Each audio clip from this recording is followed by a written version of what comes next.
Dun, dun, dun, dun, dun, dun. Don't drop it. Oh my God. Treksploration. Hello and welcome back to Treksploration. I'm Albie. I'm Chris. And we are doing the captain's table. We have assembled our fine, brave crew today to talk about Star Trek, specifically Season 1 of Starfleet Academy and other things. Wait, that's what we're talking about? Yeah, that's what we're talking about. It's the Season 1 wrap-up. That's what we're talking about. That's where we are in this time while we're recording it. We have with us today, Listen, Linda. How you doing, Listen? Hi, everyone. Listen, Linda. Listen, Linda. Listen. We have the omnipotent Willard. The omnipotent Willard! How you doing, Willard? And we are so honored to have our captain, Captain Charles from Texas. How you doing, Captain? Great. Glad to be here. Good to see everybody. What's life been like? What's the crew? How's the crew doing? How's the ship doing? What's the status of the Federation right now? Oh, going backwards, Federation. Who knows? With all the recent news updates, I choose to be hopeful. We'll see what happens, I suppose. You choose to be hopeful? Yeah. See, that's why you're a captain. I've got to keep that morale up. There are always possibilities. Yeah, I think so. But yeah, things have been great. I guess what has it been, about 6 months since we did this or more? Yeah, it's got to be. So, gosh, we've had a winter come and go, and kids about to finish their junior year in high school. College. Wow. Yeah, crazy. Time is going by fast, isn't it?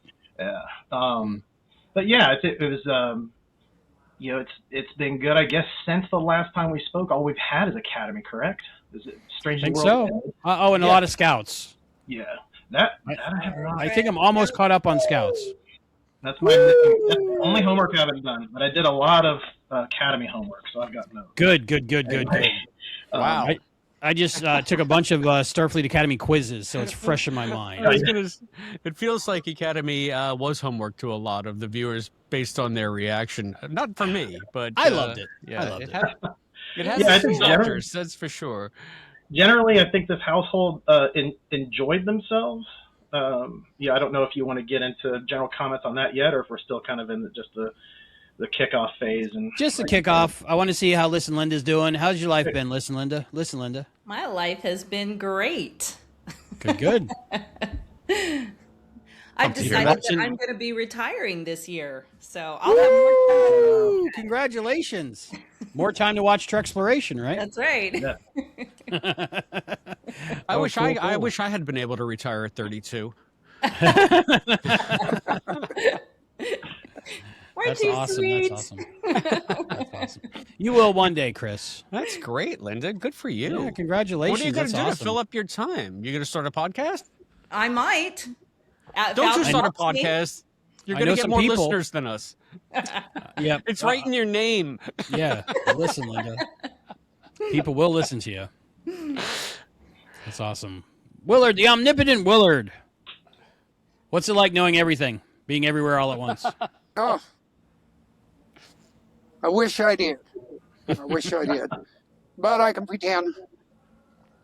You've forgotten more than we'll ever know. That's true.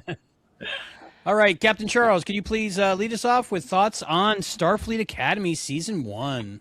Yeah, so generally, like I said, our household enjoyed it. I think my daughters are 25 and 21, so some of the storylines kind of skewed toward them. Perfect. Yeah. But overall, I found I liked the format. A lot more canned episodes with arcs, which I think I was glad to see them go that way. I felt this was a more interesting dive into the 32nd century. It sounds strange, but one season of Discovery I felt was more interesting than 3 of Discovery. I think we learned a lot more about it in 10 episodes than we did in 30 or 30 plus. I wonder.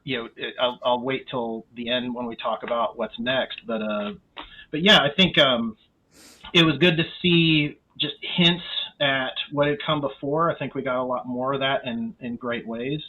I think the first episode, the pilot was good at first. I was not convinced I was going to like Caleb, but he really This is grew on cool, me. Caleb. Yeah, he grew on me quite a bit. Little things like I didn't know if I was going to love the ship, but I did. I ended up liking the design. It was great to see Picardo in the role again. I love the fact that Tawny Newsome was in the writers' room. I think that showed throughout. Obviously, I think was it episode 3 or 4 or 5? It was the DS9 sort of 5, I want to say. 5. Yeah, Really, Sam. Yeah, really enjoyed that one. I loved reading the articles about how they worked with Avery on it, Avery Brooks on it, and chatted with him, and he chatted with I can't remember her name, played Sam. Thought that was really Carice cool. Brooks. Yeah, thought it was really cool for him to chat with her. Yeah, that was awesome. That I think they were driving the set in a van or something. What the story goes? That maybe the closest we ever get. Can we recap this whole thing, because I think I missed that entire part of the story. Maybe because I didn't like the episode all that much. Oh, Chris, come on. What? Come on! I said it was too. Forget about it. You already know my feelings on that episode. All right. We're going to start out with going the first season overall, and then we'll go through all the 10 episodes one by one. Right. So then, we can rehash. I'd like to know more about what Avery's involvement, because that's it was pretty cool. We got some stories out of Connie on a different podcast. So that's why I had to listen to a different Star Trek pod. I only listen to us. I read an article. I do not betray, so I read an article. Thank you, Captain. Of course. Yes. But it was also finally good to hear about where the Klingons had been. It was a little sad about where they'd ended up after all this time. I really liked Jaden. I thought that the actor that pulled it off, I thought he did a great job playing the Klingon. Got the voice down, got the mannerisms down. I thought that was good. There's some parts I wasn't so fond of. I think there's some stylistic choices. I'm not a fan of the glitter. I think I said that on the comments. I just thought it was goofy. It's kind of one of those things. Like I get it that was, I think, one of the showrunners' things. Mm-hmm. I think that I would have probably left that out, but you know where the glitter came from, don't you? The same episode. Yeah. So anyway, but I thought it wrapped up strong. I really liked the 2-part finale. I really liked Jet Reno in that one too. She had some great moments there. But Caleb ending the season with basically defending the Federation and accepting that he wanted to be a part of it, I think was a great way to wrap the season. So overall, we enjoyed it. There's definitely some parts that we would pick our phones up and watch until you're past, but most of it we had a good time. Here's the thing. Other than Section 31, if the four of us have watched all of this stuff since it came out, so it's really a family thing for us. So that's awesome. Except for Section 31, the rest of it we really found something more. And there's rumors now of Section 32. I don't know if those are true or the internet's just messing with us. Yeah, I think that are those AI images that you circulated earlier? I think all images are AI now. I honestly thought that you had made them. No, it was on some kind of half reputable Star Trek something. No. Well, it was the other half that was reporting that. All right, Omnipotent Willard. First impressions, overall thoughts of season 1 of Starfleet Academy. Season 1 of Starfleet Academy, I really enjoyed it. Of course, I like Discovery, so I had no problem with going back. I'm pleasantly glad that a lot of the Discovery haters would like this show or found out that we can discuss that later. But as far as the show itself, pretty much echo everything Captain Charles says, and I was also thinking about the character of Sam. The progression, her story arc, how she started out so childlike, and then when we have the where she lived 17 years with the Doctor, parenting her. The difference, Carice Brooks, I think that's her name, right? Carice Brooks. Mm-hmm. It shows how strong of an actress she is because she played two completely different characters, which I really enjoyed. And I'm looking forward to seeing how her character progresses in the next season. Like all the other characters, Holly Hunter, I loved her version. Yeah. I know a lot of people had a problem with her being barefoot all the time. I didn't mind it. No, it was the chair thing for me. Yeah, well, the way she sat on the chair, I loved it. I loved it. I thought it was great. And trying to think, I've seen some examples recently. I've been rewatching. I've gotten back to my rewatch that I started a few years ago, and I'm just finished Iborg. Just before we started our podcast here. And trying to remember, I have seen a couple of examples of people not sitting in the chair properly before Holly Hunter's character. It was only one or two times. It's not a character, not a part of the character like it is with Holly Hunter, where she finds any way she could sit on the chair but properly. I think it's a girl thing. I sit like that. Yeah. Yeah, maybe that's why I liked it. I like girls. That's why I didn't like it. Yeah. I quite enjoyed all of the characters. There was a couple of things I think Charles kind of alluded to it, stuff you probably wouldn't want to watch with your kids. A couple minutes. Which I know Albie enjoyed. Sexy Time. Sexy Time. To me, it was a little much, especially for Star Trek. She made a fan for life right here. Right there. Oh, yeah, that was the moment that happened. That was the moment. The acting skills in that moment. Right. No, I seem to recall, Albie, you and I discussing her first appearance. You were hooked on her from then on. Oh, yeah. First frame, I think. Very first time you seen her. Yeah, that white outfit and then the red outfit.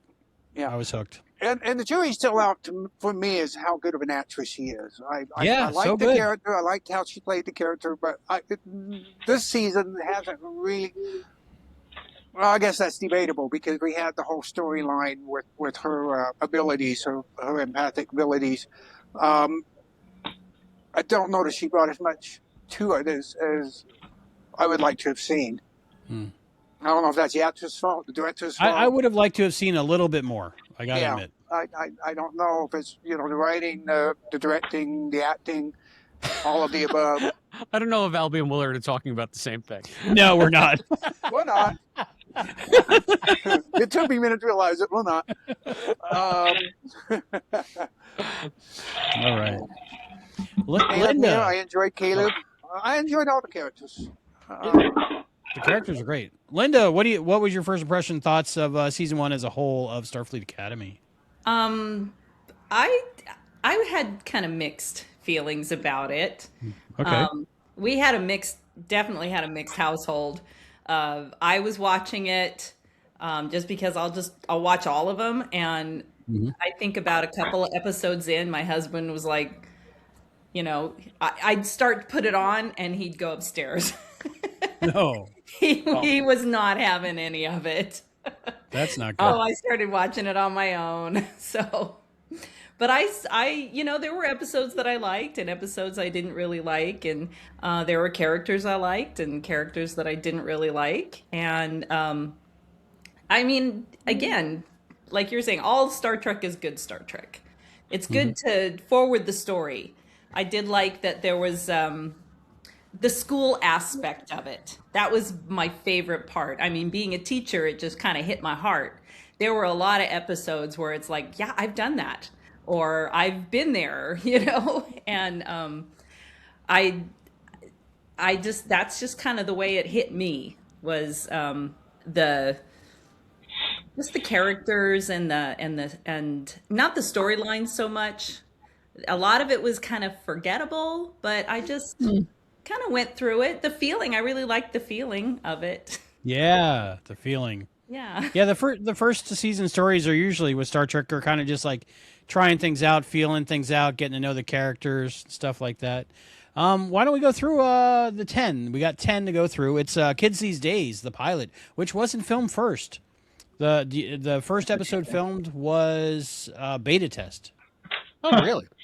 Yeah, and I found out about that. I didn't know why, but I'm thinking it's good. It's a good episode for the characters and getting to know the characters, and I think that they did that one first because, like, if they started filming and they, one of the actors maybe wasn't quite right for what they wanted, they weren't spending all this money on all the Crash Bang Boom stuff and have to refilm that. They would just have to refilm like a scene in the park or something, No.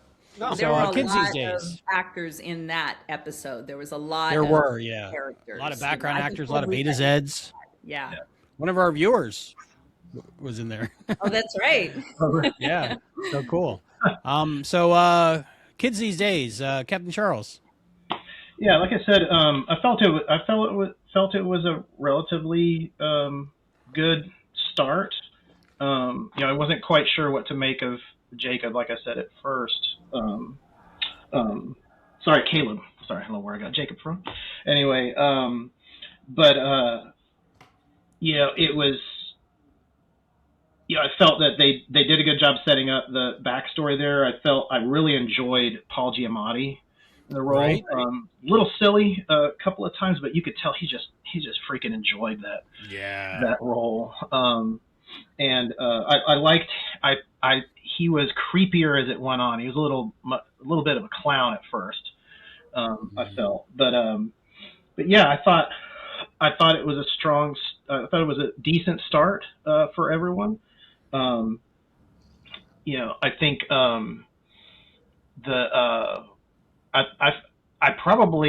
we probably liked Genesis and Sam the most out of everyone at first, and Jaden.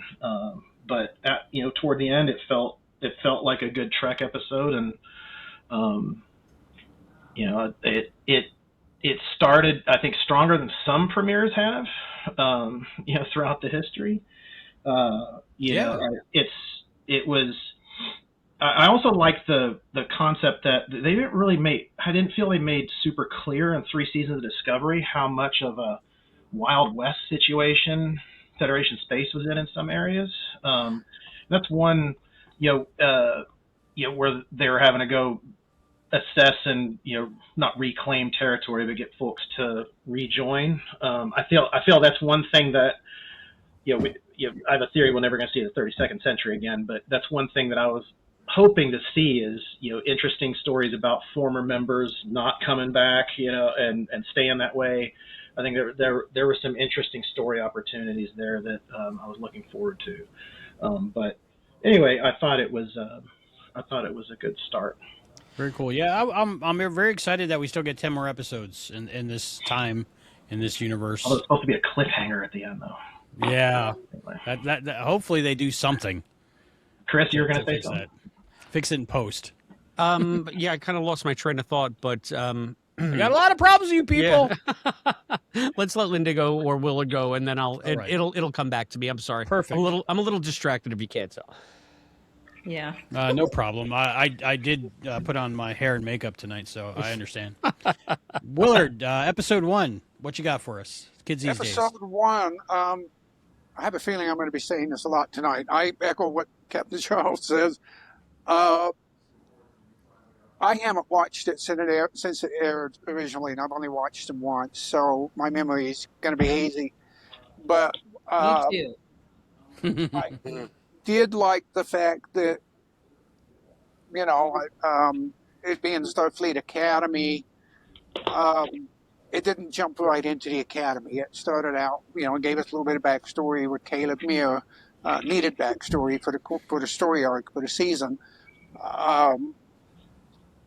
And Holly Hunter's character, Okay, Nala Ake, yes. Yeah. Nala Ake, thank you. And of course, Paul Giamatti's character, which we get to pay off at the end of the season.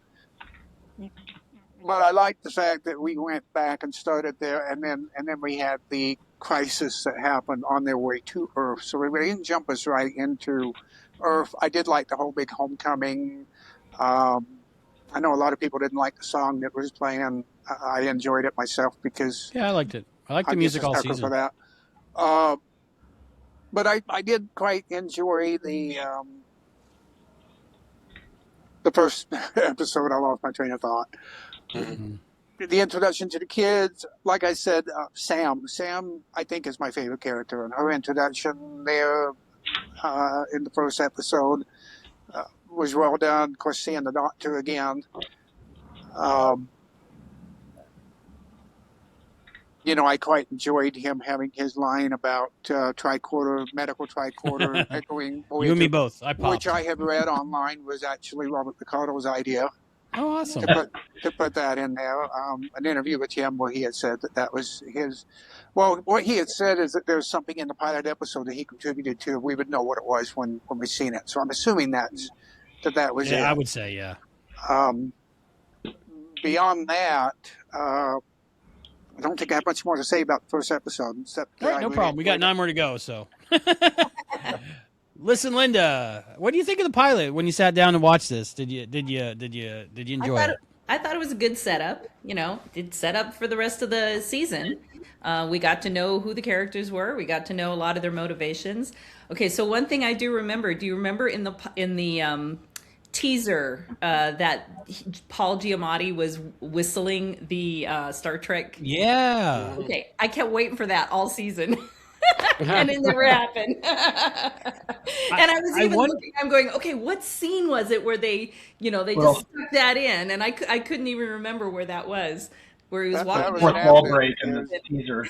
Yeah, I believe And it was definitely him whistling, I think.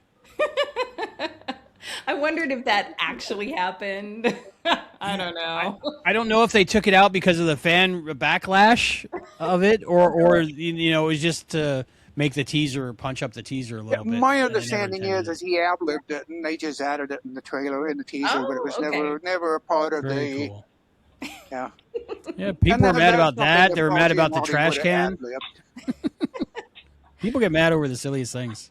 I liked seeing Nala afterwards teaching the little kids, in the preschool. I thought that was so cute. And then I liked that this was like, I keep thinking you're talking about this being the 32nd century, but this is post-burn. So it had a different feeling from the 32nd. Am I saying that right? I say 99th. I'm not sure. Yeah, it was the 32nd. It definitely occurs after the events of Discovery, but not after the last scenes of Discovery. It is 32nd century. It's 5 years after the end of Discovery. Okay. Again, I thought scene. they tracked it down to 1 year before, 1 year after the end of Discovery. Anyway, I read it, but my understanding it's after is Discovery ends. This begins. Yeah, my understanding is that the star date that they gave in the final episode puts it 5 years after. I think that on 300th 300th night they established when the kids would graduate, so they were able to backtrack to when Discovery actually arrived. So that's what. Actually, it's the 99th century.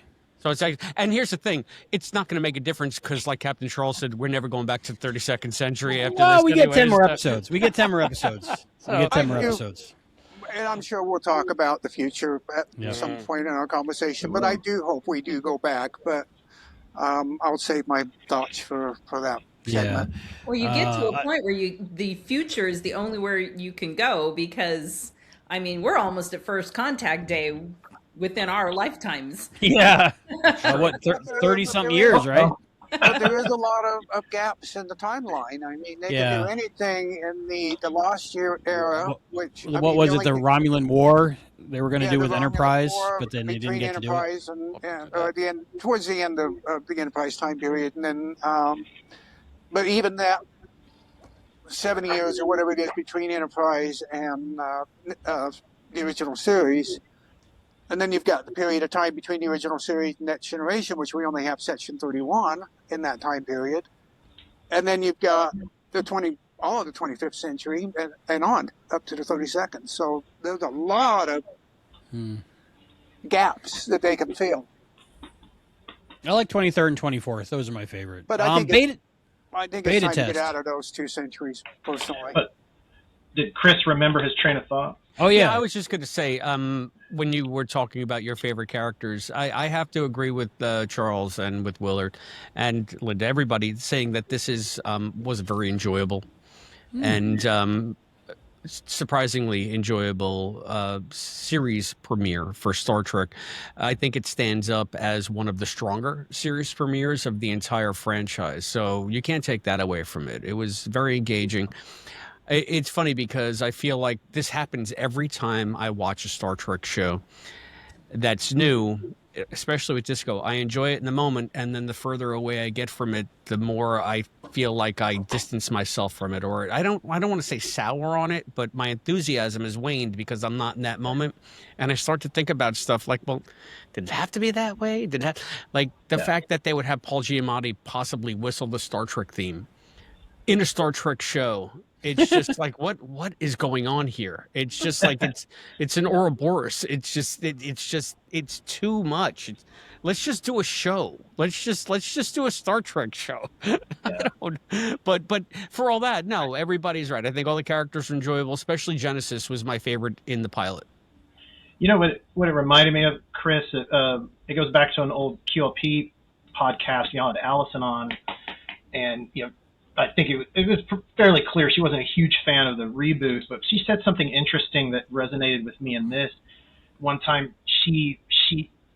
her opinion was it almost appeared like the new show was embarrassed of the old show, and sometimes I think I get that feeling sometimes in this newer Star Trek. It's like at moments they felt like they were that what came before was a little embarrassing. I don't know if that's the right way to put it. I never picked that up. I feel like it was a little bit too slavishly homage. What I mean by that, the Chris, show is not as PC, and they were trying to make up for that. No, I think it's more of just, and maybe that's not the best way to put it, but like what Chris said, let Star Trek be Star Trek. We had moments in this series. We've had moments in Disco.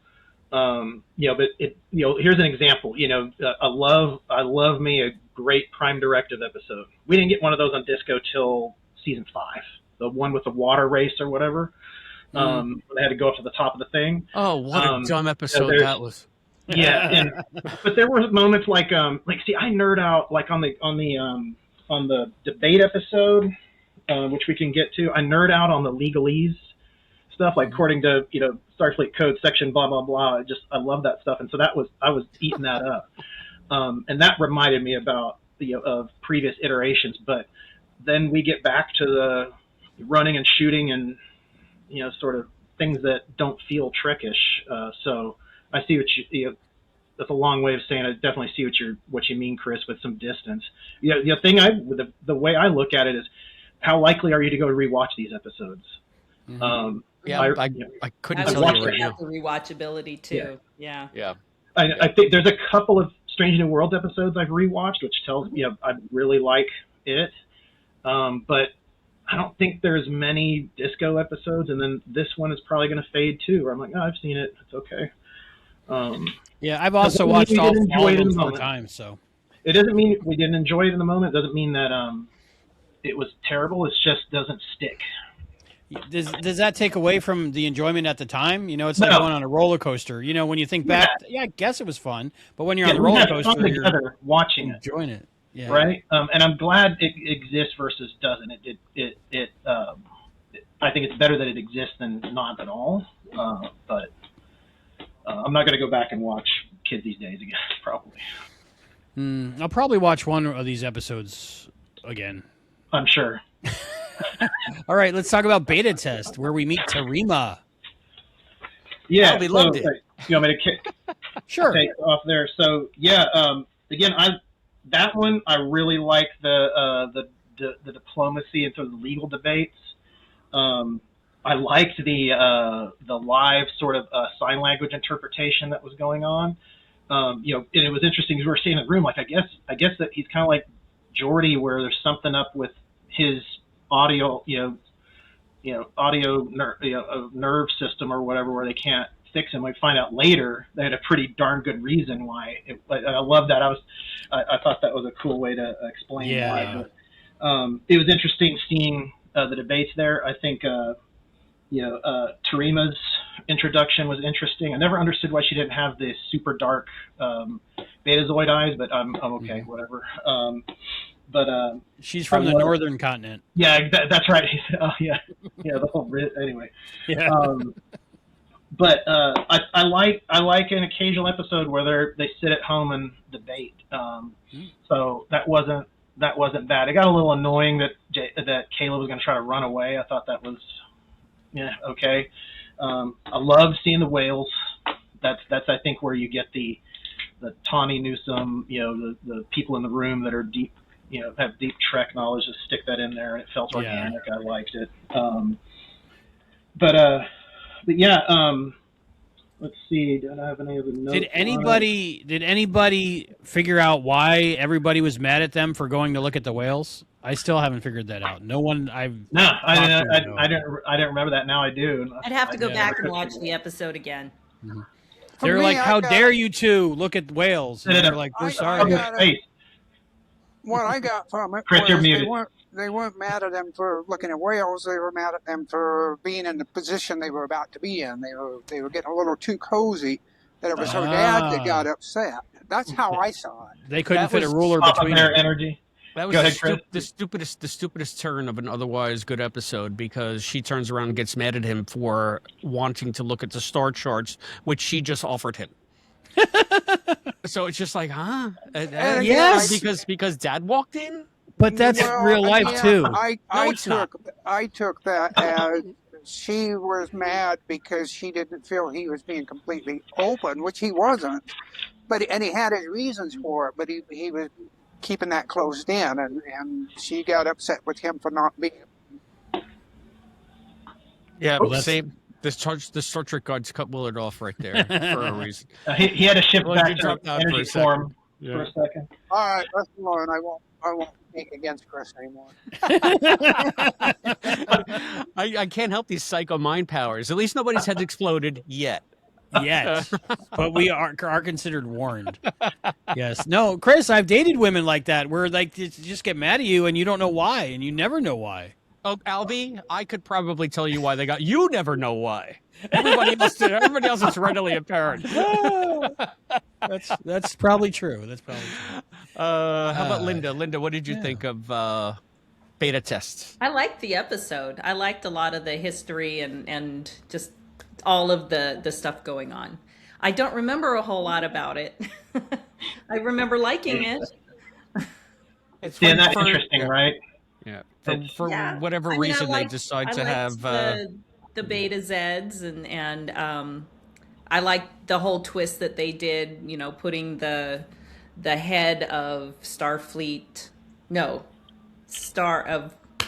Hey, the hello thing. Rick, yay! Welcome, Cadet Rick Tatro. Cadet Rick Tatro. I can do it. Linda was just talking about beta test. No, I was kind of talking about it. So my memories was the fashion was amazing. The white outfits on everybody, all the Beta Zeds. The heels on her were pretty cool. How they weren't heels. I don't know if that was CG or they figured out how to do it, but that was pretty I've cool. seen shoes like that before. Have you? Okay. Mm-hmm. But those were cool. It was future looking. I've seen them. And then, of course, that red outfit needs to go in a museum.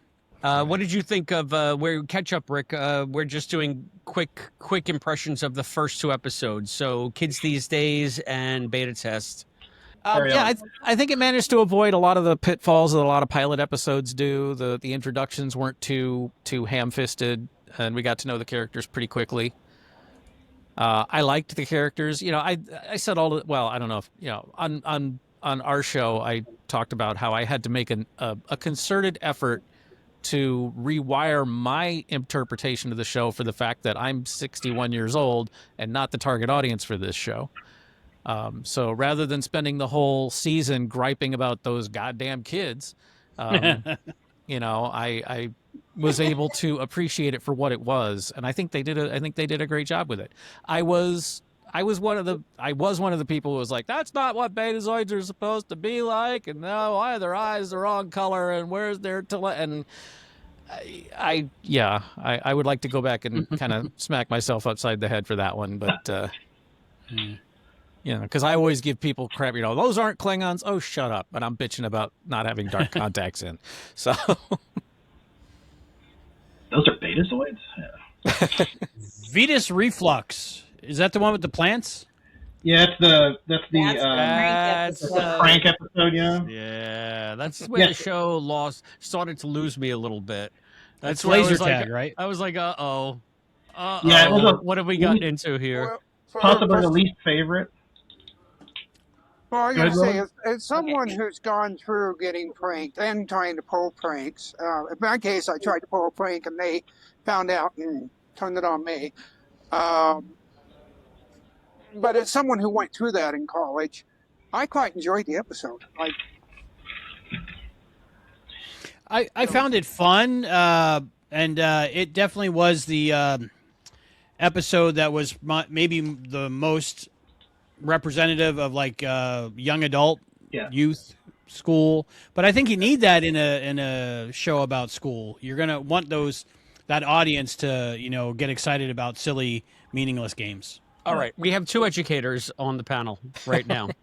Have either of you ever witnessed or been involved with or even remotely heard of a prank war going on in your school? I teach elementary school. They don't.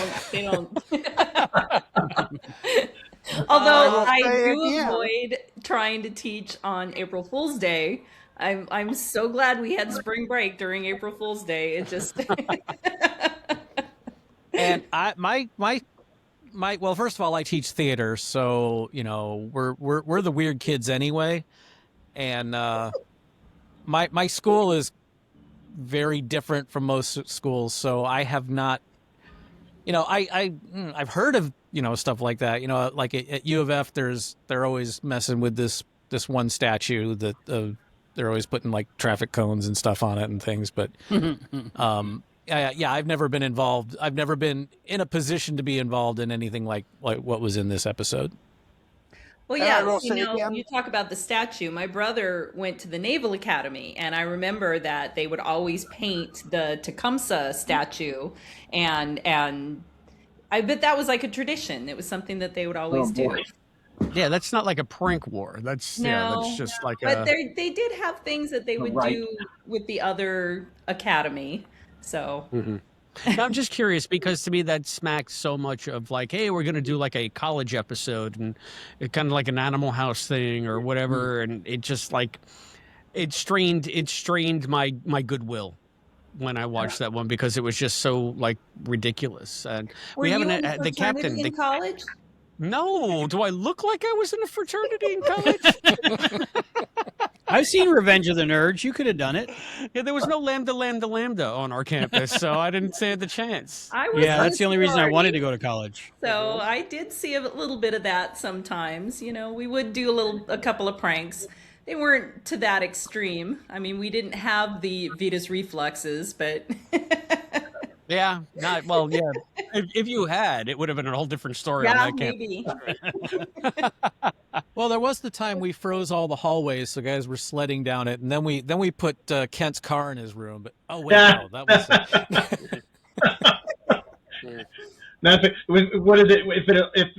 If it doesn't explode, if it doesn't evaporate, it'll explode. I can't remember the exact line. Yeah. Now, if only we can keep it from exploding. That's right. No, that wasn't me. No, what am I remembering? Yeah. So All right. I think I was wrong for just a minute. I'll be back shortly. No problem. I think I was wrong with my prediction. That the Star Trek laser tag did not take over the world. I really thought it would. I thought I was going to be in a league by now or refereeing or something. I had a technical, and this is one thing about Sam that I didn't understand, is not once did I never saw a mobile emitter. Not once. I guess they were in a holodeckish thing, I guess. You did see one when they reconstituted her in her episode. Okay. Okay, so she did have a. But it seemed like it was inside of her. Okay. Yeah, it was like a crystal or something. I thought that was something that they kind of made as a icon or representation of her in that cask environment, but maybe it is. Maybe it was what's at her core. But I thought that was just some of the things that would happen to her. I'm like, how does that work exactly? But it's okay. Yeah, like had they hit that thing maybe with the transporter thing, then maybe she would have transported. Yeah. Mm-hmm. Yeah. So you how do you think that she transport a would've- hologram, right? How would you transport a hologram anyway? I mean, I guess you can. I have a lot of problems with the Sam character. I just, not with the actress, with just the. I can't wrap my head around like the like how it works. It just works the way the show needs it to work. Yeah, Which I guess did that with Star Trek has always done that, but The gumbification of at least one character per series, I think. They did that with the Doctor sometimes. It was either he was a projection of light and tractor beams, or he had some artificial form and whatever. And again, per Chris, it's exactly what the plot requires at the time. But yeah, I think that episode, it was okay. I think my wife and I were probably checking our phones. My daughters liked it. One thing I appreciate now is I really like Bobby. An episode, is it 4? Yeah, Bobby. Is it 4? Episode 4? No, 5. I think it's 5, right? No, 6. I'm sorry, it was 6. But anyway, I didn't like Bobby at first, but he grew on me later. Was he was he Vulcan or Romulan? I want to say he was Vulcan and the woman was Romulan. Okay. Oh yeah, she looked like she was from the north. Like yeah. Actually, Yeah. the proper answer is they are Nivala. Yeah. Thank you. Yes, Navari or whatever.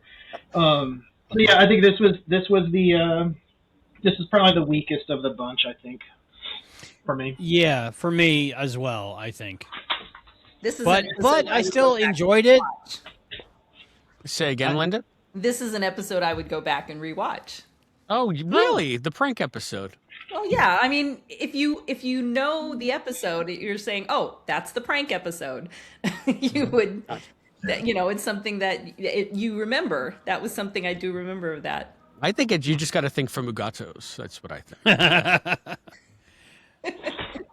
So if any of you were at a oh my goodness. Did you miss that at the beginning? You didn't see that, Albie? Somebody might have a Trek and tell. I don't know. No, that's over Multiple. here. That's sitting over here. I can't wait to see that. That should be on the thumbnail. I think this is going to turn into a meet cute. So are you guys like me? I need a meet cute right now. Are you guys like me? If you were at like a Star Trek convention and they said we're having laser tag tonight, would you play? Oh yeah, because Yeah, I me like too. laser tag. It doesn't matter if it's got a Trek label on it. I'll do it. Yeah, I'll try. But at 52, I'm probably going to hurt myself. But Yeah. my body still lets me do those things I used to do in my 40s and 30s. But it's like, are you sure? And then like an old rubber band, either break something, snap, or So maybe when we do it, we have to have different leagues, different like categories. There's a fitting Over version. 50. Yeah, is there Over a fitting 50. version of it? You know. I'll be the mascot. Yeah. There I you was go. going to say, I'll referee. There you go. Hey, we got a team. We got a league started. Okay, that's pretty cool. I like the whole Chris feed will me be in Seymour the plants. detention box Thought that was cute. because he won't want to play. Talking about me? Yeah. No, I'll play. Are you kidding? I'll play the crap well, out of well, that. That was the well, best we part. need Of, an that was the best announcer, part of the though, too. episode. Yeah, it was kind of fun, but I think the problem and the disconnect was it was targeted towards youth, and we're not youth, and it was also like the sports episode, and for the most part, I think Star Trek fans aren't maybe sports fans. I don't think it's a huge crossover. I didn't see it as a sports episode. I thought that was the strength of the episode because they got out of the prank nonsense and like set them down into a quote like quasi dangerous thing where they would have to learn tactics and working together. So that to me was a better beat on the episode than the whole freaking Venus flytrap nonsense. And Holly Hunter sitting even more ridiculous in a chair with her warp core pajamas. But yeah, so but yeah, I guess if you're going to say that's I think that's the first one no, we could say that it's the Betazoid episode. It's the prank episode. It's the I don't know Robot what teddy the bear next one episode. is. What's the next one? The robot. Vox in Excelsior. Yeah, this was No, it's Excelso. Excelso. I made that mistake on the podcast. Yeah. Excelsior. Oh, that's the debate episode. There we go. Oh, the debate episode with the master debater. or the Klingon episode. Which one was next? Was this a Klingon episode? Yeah, Vox in Excelso. It's Jaden's episode. Yeah, like the Klingon coming out episode. That was really good. Yeah, I think that it was good because throughout Discovery, my wife and I kept saying, "Where are the Klingons? Why aren't we seeing the Klingons?" And then up till this, why aren't we seeing the Klingons? Oh, there's one. What's been going on with them? So we finally learn what happened, and it felt a little derivative. It's like, didn't they learn something from Kittimer? But I guess not.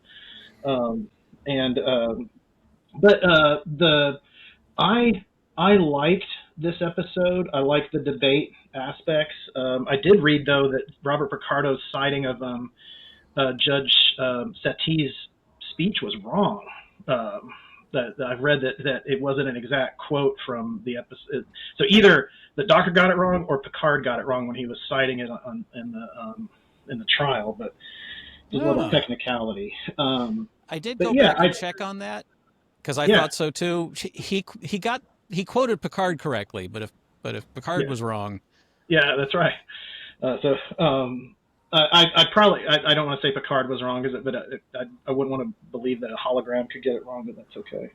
But yeah, I think I enjoyed this one. I like the debate aspect. Like I said, I kind of nerd out. Obviously, I don't know what the heck they're talking about, but anytime they claim that they know all these Starfleet regulations or whatever, I'm like, wow, I like that.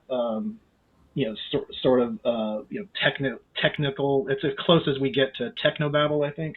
In a debate setting, but it was interesting to see where the Klingons had been. I felt the resolution was potentially a little weak. Where they're just kind of counting coup on each other, and then voila, we'll take over this planet. Thank you. But maybe that's okay.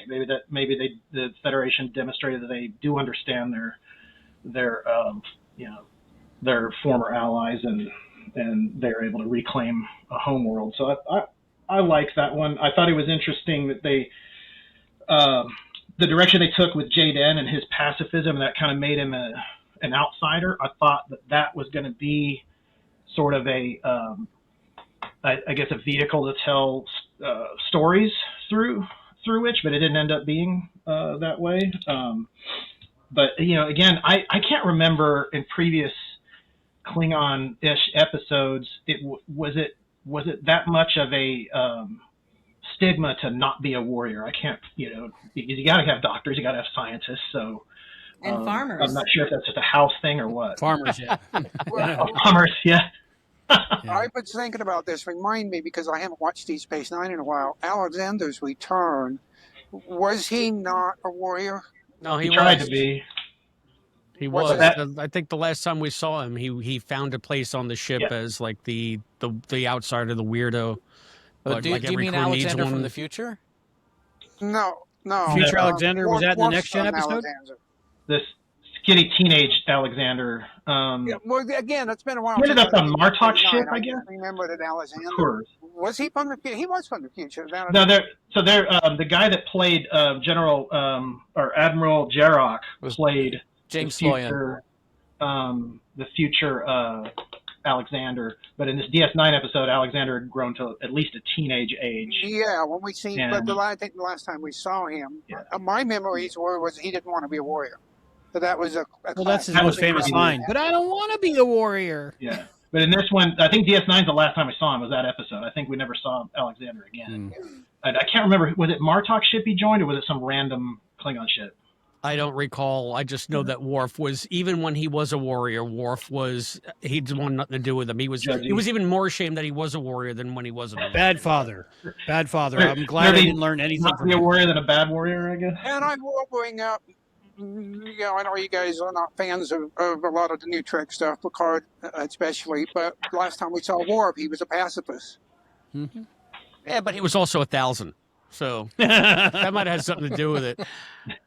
It's funny, Charles, you were talking about how when they got to the 32nd century in Discovery, you were like, where are the Klingons? Where are the Klingons? How come we haven't seen any Klingons? I think the reason they went to the 32nd century is because the biggest problem that people had with Discovery was the way that they reimagined the Klingons and the backlash that they got from that. They could go to the 32nd century and have plausible deniability. Klingon, who, what? What? We don't need to address that. Never mind those Klingons back in the past. Never mind. And I still to this day believe that they did that with the Klingons because they had to hide the actor that played Poe and Ash, and so they put a ton of makeup on him and said, well, I guess that's what Klingons are going to look like. I'm almost convinced that was the reason. That was the challenge they had. Yeah. Because if it was just a little bit of brown paint and a forehead, they would have knew. I get that, Chris. Like, let's get some distance, and people won't remember that they looked that way. That's the other thing, too, is I also noticed in Academy, I don't know if anybody noticed this, that the personal transporters thing didn't seem to be a thing anymore. I'm so glad. It seemed, that is a dumb idea, especially if you're a writer. Like, really, I can't strand people anymore because they can just beam wherever they want. Yeah. I still don't understand how the transporters work because they don't talk; they just go. So I don't know what's happening. It just reads their minds. Artist, like reading your thoughts or whatever. But I did. Yeah, in the last season of Disco, if you take a shot every time somebody transports, you'd be dead. Yeah. Well, no, they did use the personal transport, at least on the Athena. Yeah, a little bit, but it wasn't like I got to go to the next room. It's still on the ship though, so I can still believe that it's the transporter room and maybe it's automated. You know, I think it'd be a sad job being a transporter chief in the 32nd. I was always hoping for some great episode like there's a transporter chief and he does nothing. He just dusts the. Yeah. Mostly ceremonial now. Yeah, I think that's the biggest lesson of the 32nd century is that we're all transporter chiefs. Aren't we all transporter chiefs? In our hearts, in here, where it counts. We're all Miles O'Brien. Yeah. Yeah, I have a friend that has not seen the new Trek, and so I've been introducing him. I've been watching the shows with him. We've watched Picard, all 3 seasons, and now we're watching Discovery. And we just finished the 3rd season. And the one thing that I've noticed, you guys talking about the personal transporters, I don't like the transporter pets that they've come up with for the future, how quick they are. And it's not just Discovery, it's also in Starfleet Academy. So there you go, Chris, something I don't like about Discovery. Okay. There's got to be some kind of like mental implant or something. I don't know. It's like the first time they transport you, they just nested somewhere in the back of your skull, or who knows? They interface with your stack or whatever. You know? Or there's a transporter, a babel fish in your ear, I guess. Yeah. I don't know. Even right now, you can have like a little cap on with wires, and you can move a cursor on a computer. So by then, it can just scan your brain. I'm sure. Yeah. Well, when they first got their comm badges, and started doing the personal transports, they always had to tap the comm badges. Mm-hmm. Oh, hey, I got a comm badge tap. Anyway, they always have to tap the comm badges. But by the time you get to the end of season 3, and especially in Starfleet Academy, the few times they do the personal, they're not tapping the comm badges. Really? As far as I noticed. As far as get to the kids. And boop.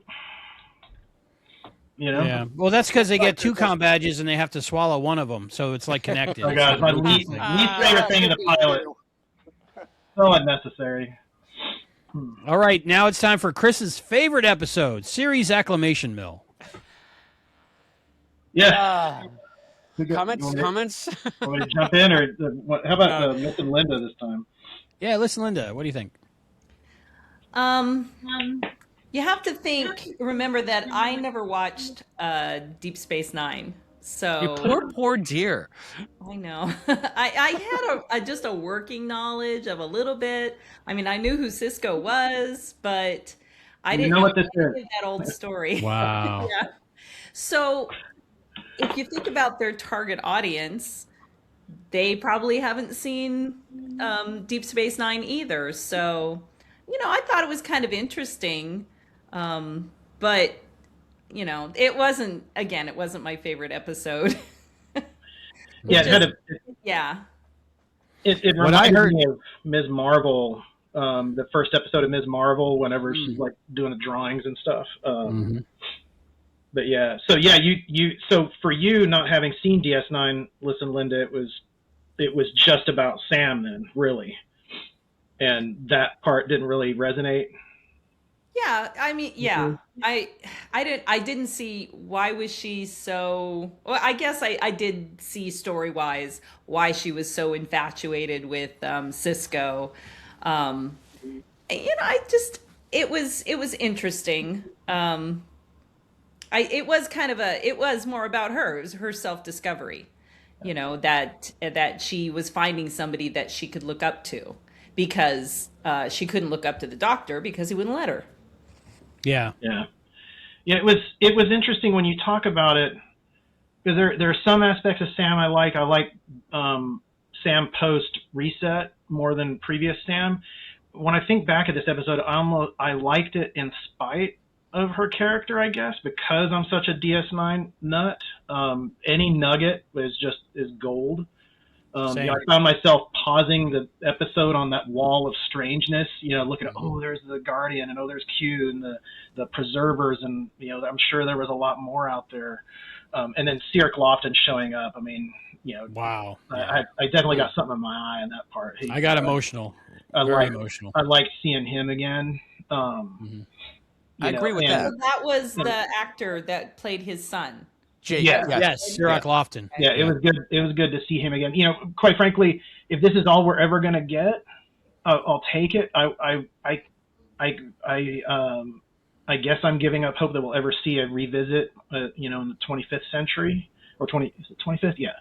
So if this is all we're gonna get, I'll take it. But one thing that's interesting about the portrayal of Sam is I noticed, of all the performers, there seemed to be that character seemed to have the most redubbing or re-recording. I don't know if y'all noticed that. So I don't know if it's the rate at which he has to talk, where they had to go back and re-record. I don't know the technical term for what ADR. Yeah, ADR, additional dialogue recording. ADR, which is something but with my I hearing. picked that up a lot for her character. And so I don't know what was going on there. And also the actor who played Jay Din. Oh, they did seem to do that a lot. Yeah. But man, I thought he got the accent down. They had they were fooling around with it the first few episodes. Yeah. Well, he said that I saw in an interview that he got his voice down as much as he could, but then they still had to go and do more in post production. Oh, they used technology to change his voice up a little bit? I did not know that. They gave Yeah. it First- different harmonics. So all these First 3 episodes, I think, but then after that, it was pretty much He was able to he learned to do it. Oh, was Well, it he him also and said Al? that.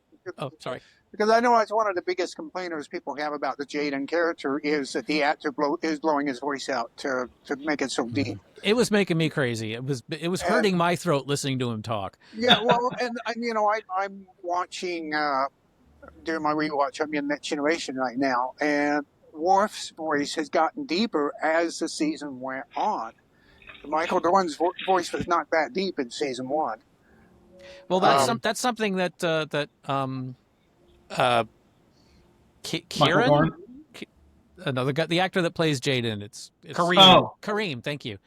He said it. I saw an interview with him also where he said Dorn visited them on the set, and he spent Coached a him long little, time right? picking Dorn's brain, and Michael Dorn gave him some pointers on how to get the voice down there without, totally shredding your vocal cords. Well, And you could see it. You could tell it. I noticed a difference, like about episode 4 on.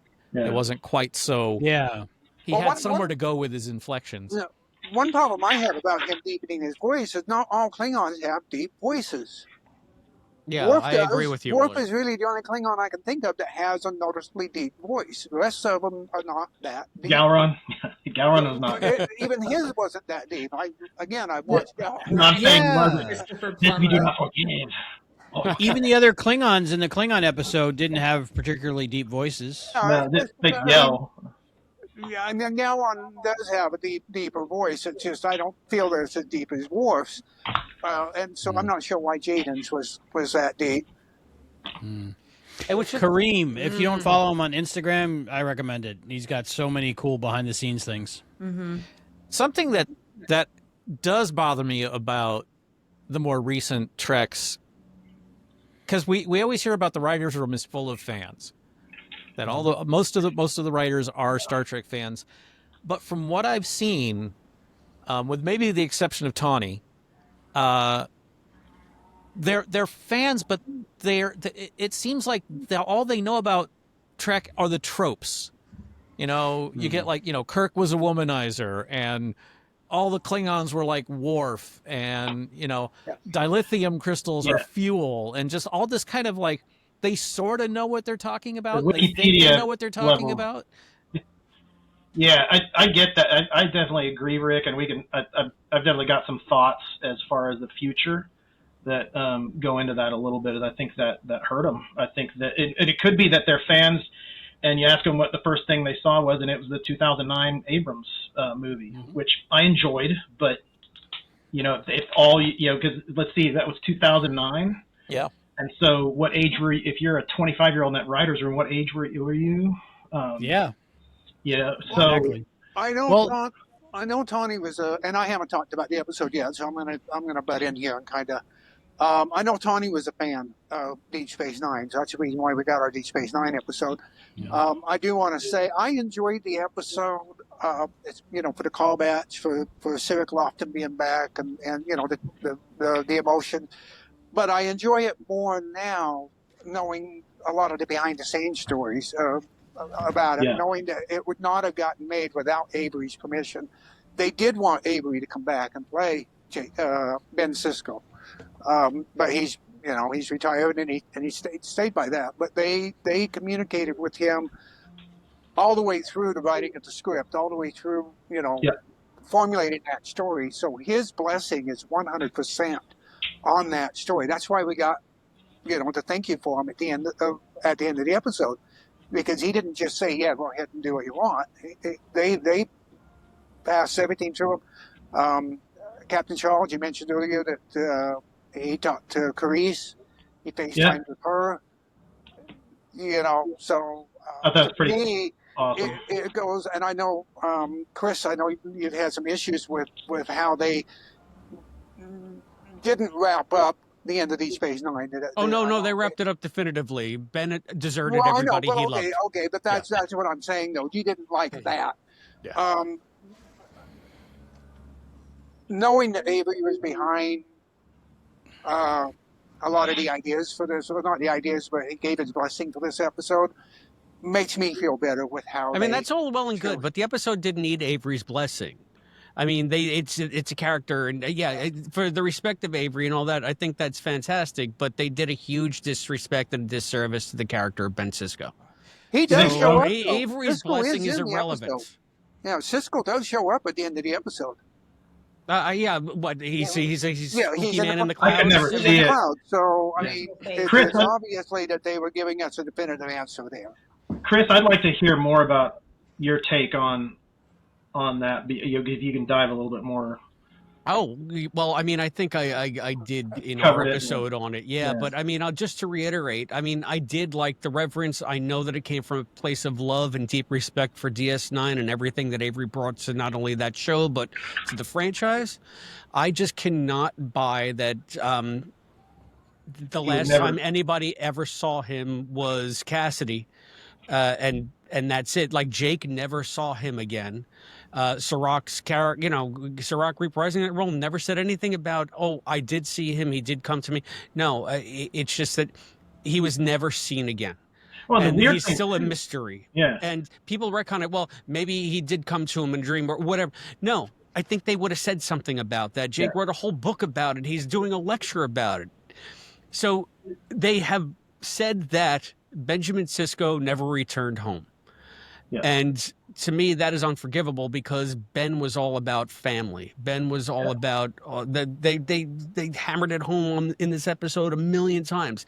Yeah. This is what I love. The things that you love will draw you into the right direction. Yeah. Except for, when you have to come back to them because maybe you have a child on the way, or a family that has no idea what has happened to you and like staring forlornly out of a portal. Yeah. And wondering if you're ever going to come home. Nope, not going to come home. Like, that to me is, I'll say it here in case people haven't seen our episode on that. This episode is to DS9 what These Are the Voyages is to Enterprise. It's a slap in the face. Slap in the face. Wow.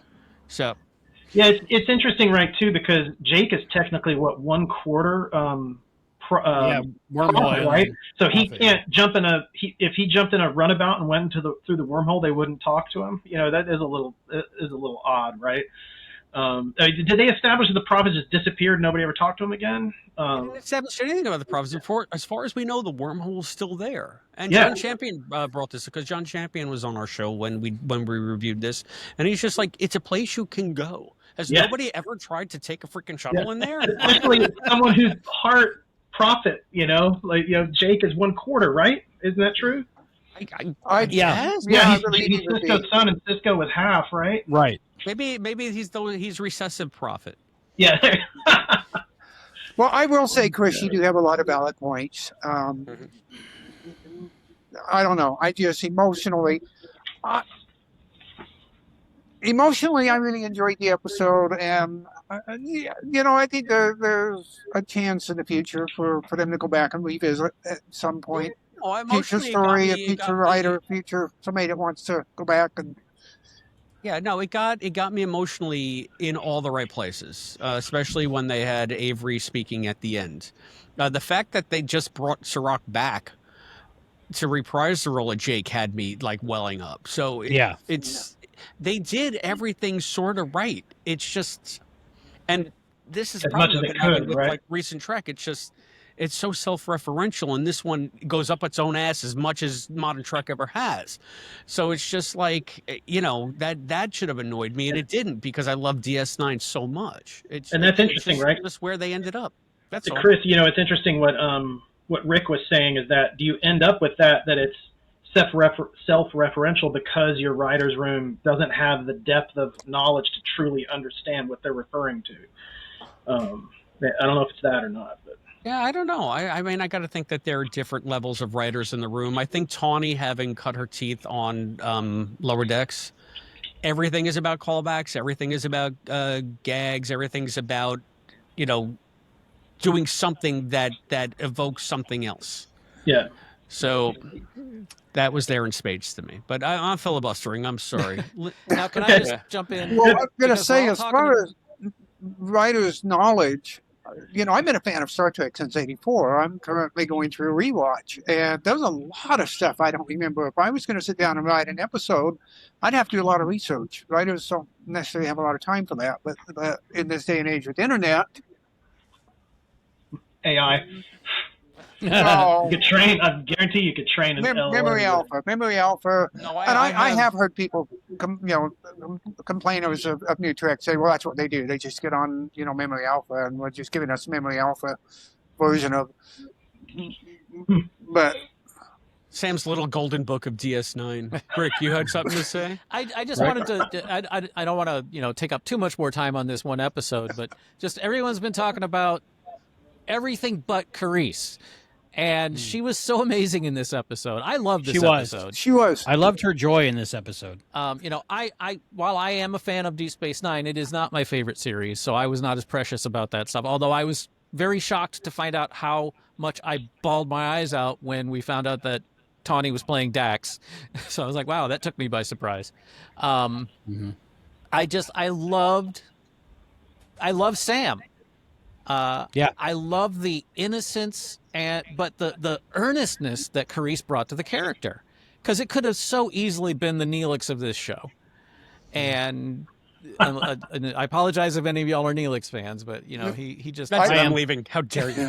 I love me some Neelix. Yeah, I had stated earlier, I think it's before you came in, that one of the things I liked about Carice in this series is that it showed her how powerful, how good of an actress she is. Yeah. Because the character that she plays at the beginning, and even at the beginning of this episode, where we're seeing things through her eyes, we're seeing how whimsical things are, and I was ready to give the glitter a pass because I figured it was through her eyes, but then we see it later on, and so. His power is too much for the internet. Every time you say something bad about something, I don't know. I didn't say anything bad though. I swear I'm the one with the controls, not Chris. But and then when then we'll get there. but in the later episodes, after she grows up, after she has a childhood, the difference in her character, how she plays it, a little more mature, a little more not as immature, I guess, as she is in the first part of the season. I really enjoyed that. I don't know. You have to be a strong actor to pull that off the way Oh, yeah. I feel that she did. And I know a lot of the detractors of Starfleet Academy. That's one of the things they complained about was this character of Sam. But there was a purpose. There was a reason why she was being portrayed that way at the beginning. It was part of her story arc. And I may be in the minority on this one, but I kind of miss the original Sam a little bit. Same.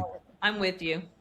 Yes. I wanted to see that journey, kind of like Data had, you know? Yeah. Well, I think that's for season 2, because I know I've read somewhere that they said that she does have a couple of big episodes in season 2, and I think that part of the growth we're going to be seeing is how she combines those two personalities of hers into hopefully a more well-rounded, because she went from one extreme to the other extreme. Yeah.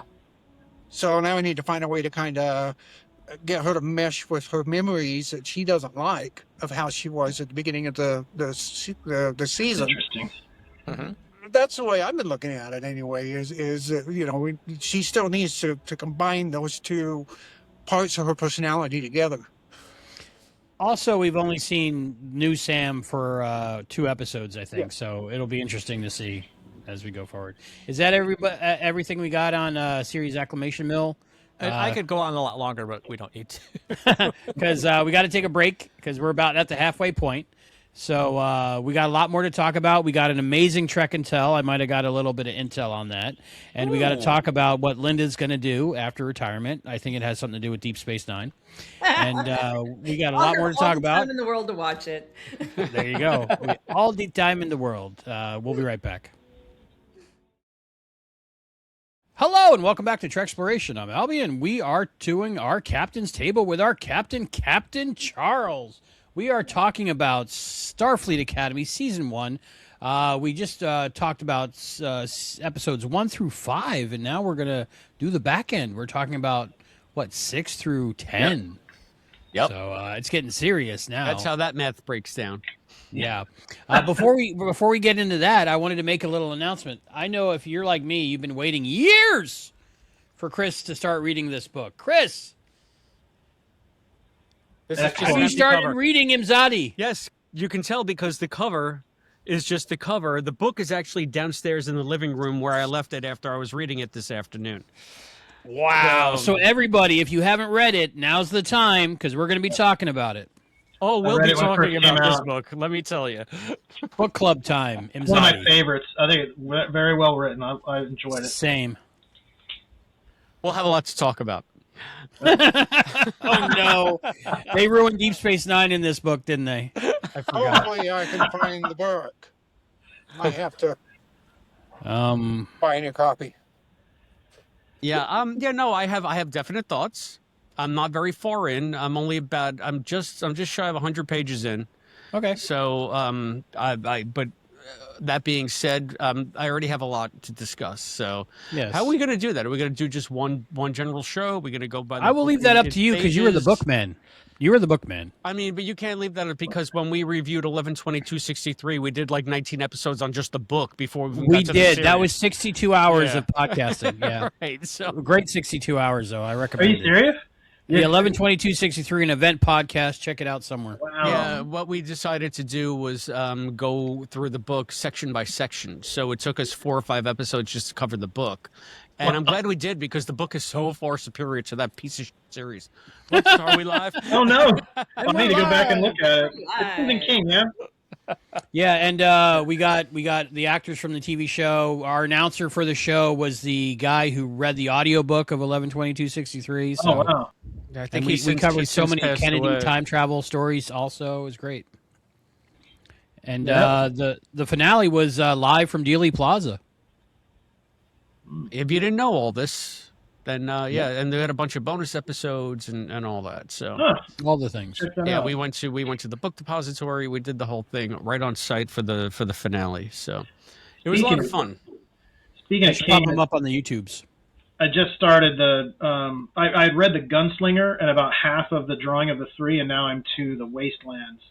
So I've got 4,000 pages left, something like Say, that. Charles, before you buy, I think I have some of the books from the. Would you like my copies of those? Because I couldn't get through My wife got me the the box Dark set Tower. for Christmas. Ah, So okay.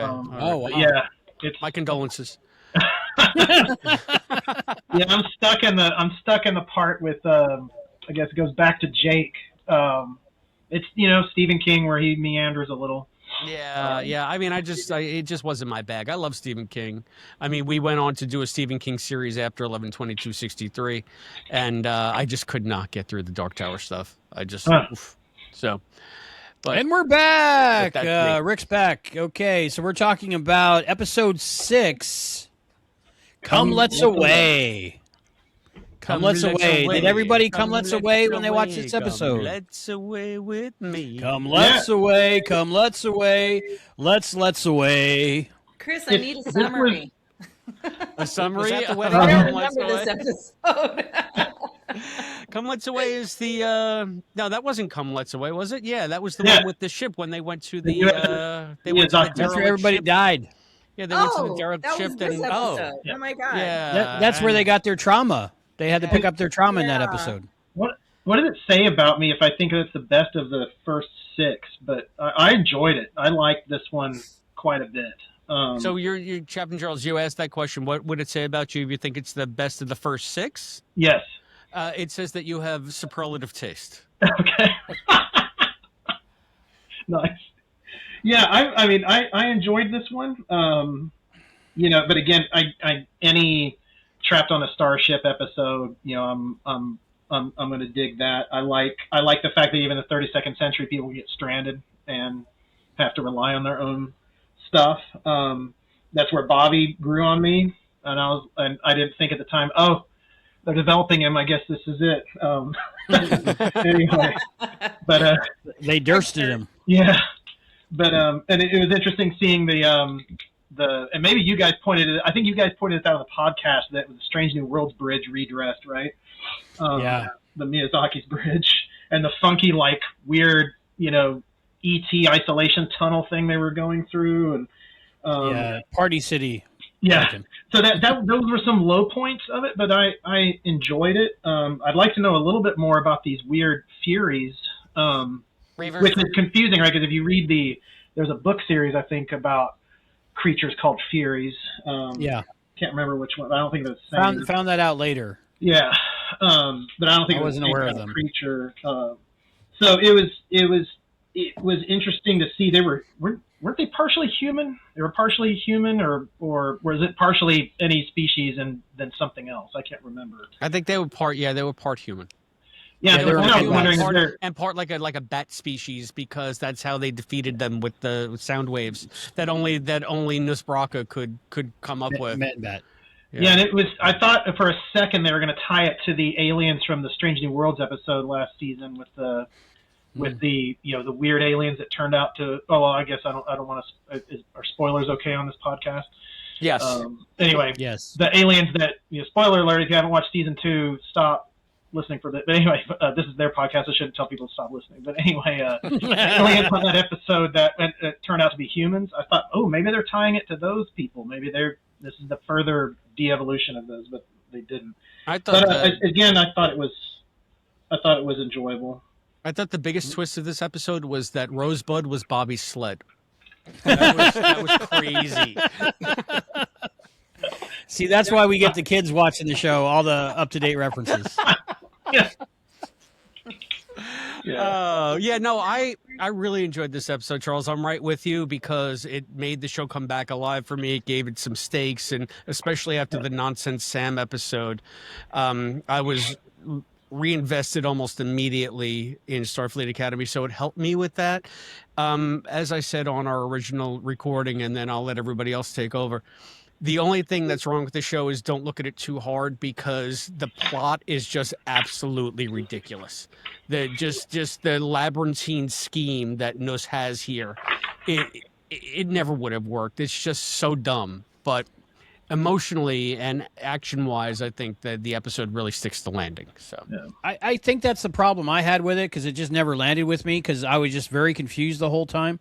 I have this thing where I can't have more than 3 things in my brain at once, and I think there were 7 plot points that you had to keep concurrent in your mind to understand so what was do you going on. remember and I was just earlier when you said that women would just get mad at you and you have no idea why?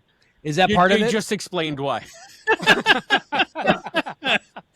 So what happens, Albie? And a fourth one shows up. Is it first in, Yes. first out? Like you forget. Just like Kelly Bundy. Just like Kelly Bundy. I gotta be honest with you. That happens to me. Like if I'm leaving the house and I grab something that I don't usually grab, I'll always forget the thing that I usually grab. Yes. And I have to come back in. Oh, where are my keys? Oh, it's because I took a water bottle today. And my brain filled that slot, and I just walked out the door. Yes. Umbrellas in the spring. I forget my umbrellas because I've got my coffee. I'm like, I have the thing in my hand. Do you have a thing in your hand? Yes. Or it's actually the opposite. I have the umbrella and forget my coffee. It's like not just me. Yeah. Oh, yeah. So you need a combination umbrella coffee cup. Yeah. There you go. Ooh. There you go. That just made millions. Copyright.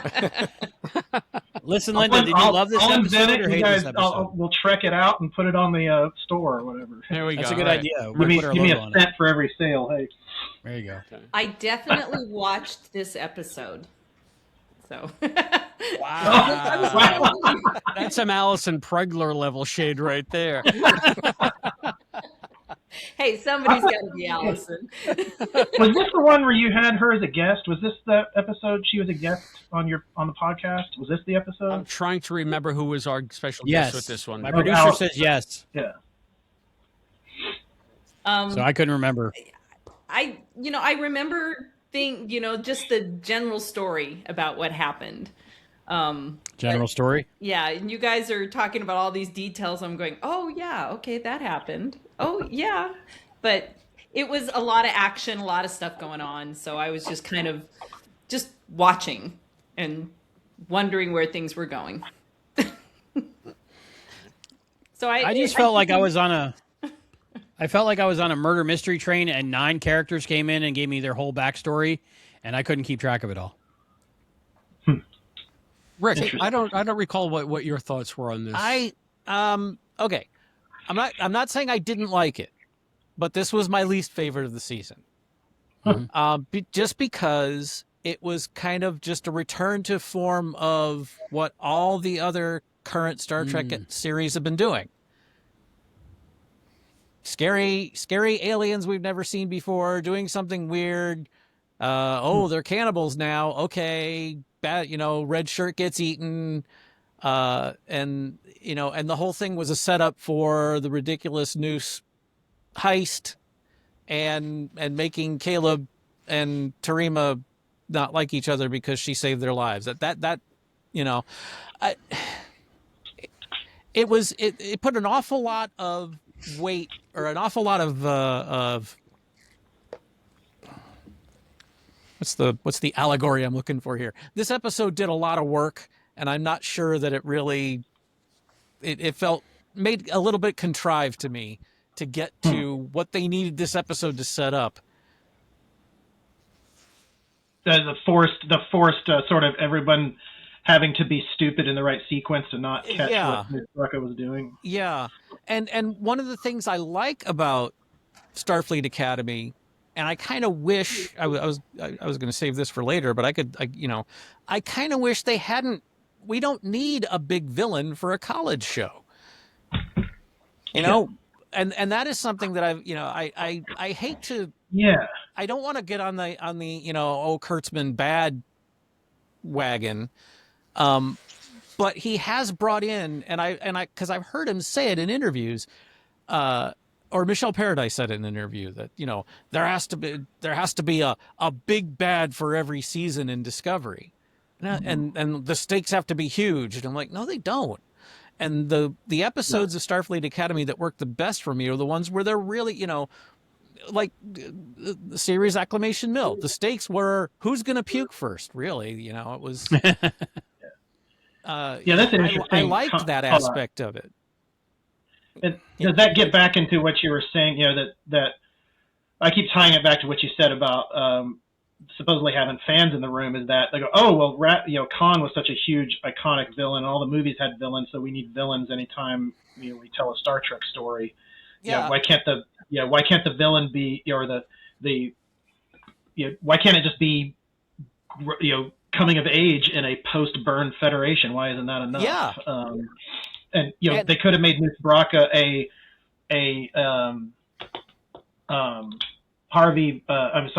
Harry Mudd type, and just had him, be a little less violent. That might have been better. Yeah. Yeah, that's interesting. I never thought of it like that, Rick, and I like that. And while you were saying that, I was thinking about Felicity. Like, what if when I was watching the first season of Felicity, at the same time the kids were trying to get through college and deal with relationships, some international terrorist was trying to destroy them all? It would make sense. You don't need it. You're totally right. Yeah. These are all I think friends. you do need it because this is not a high school show. This is a Star Trek show. I'm not saying you need an overarching villain but you need some kind of space story. You need some kind of interaction with other species.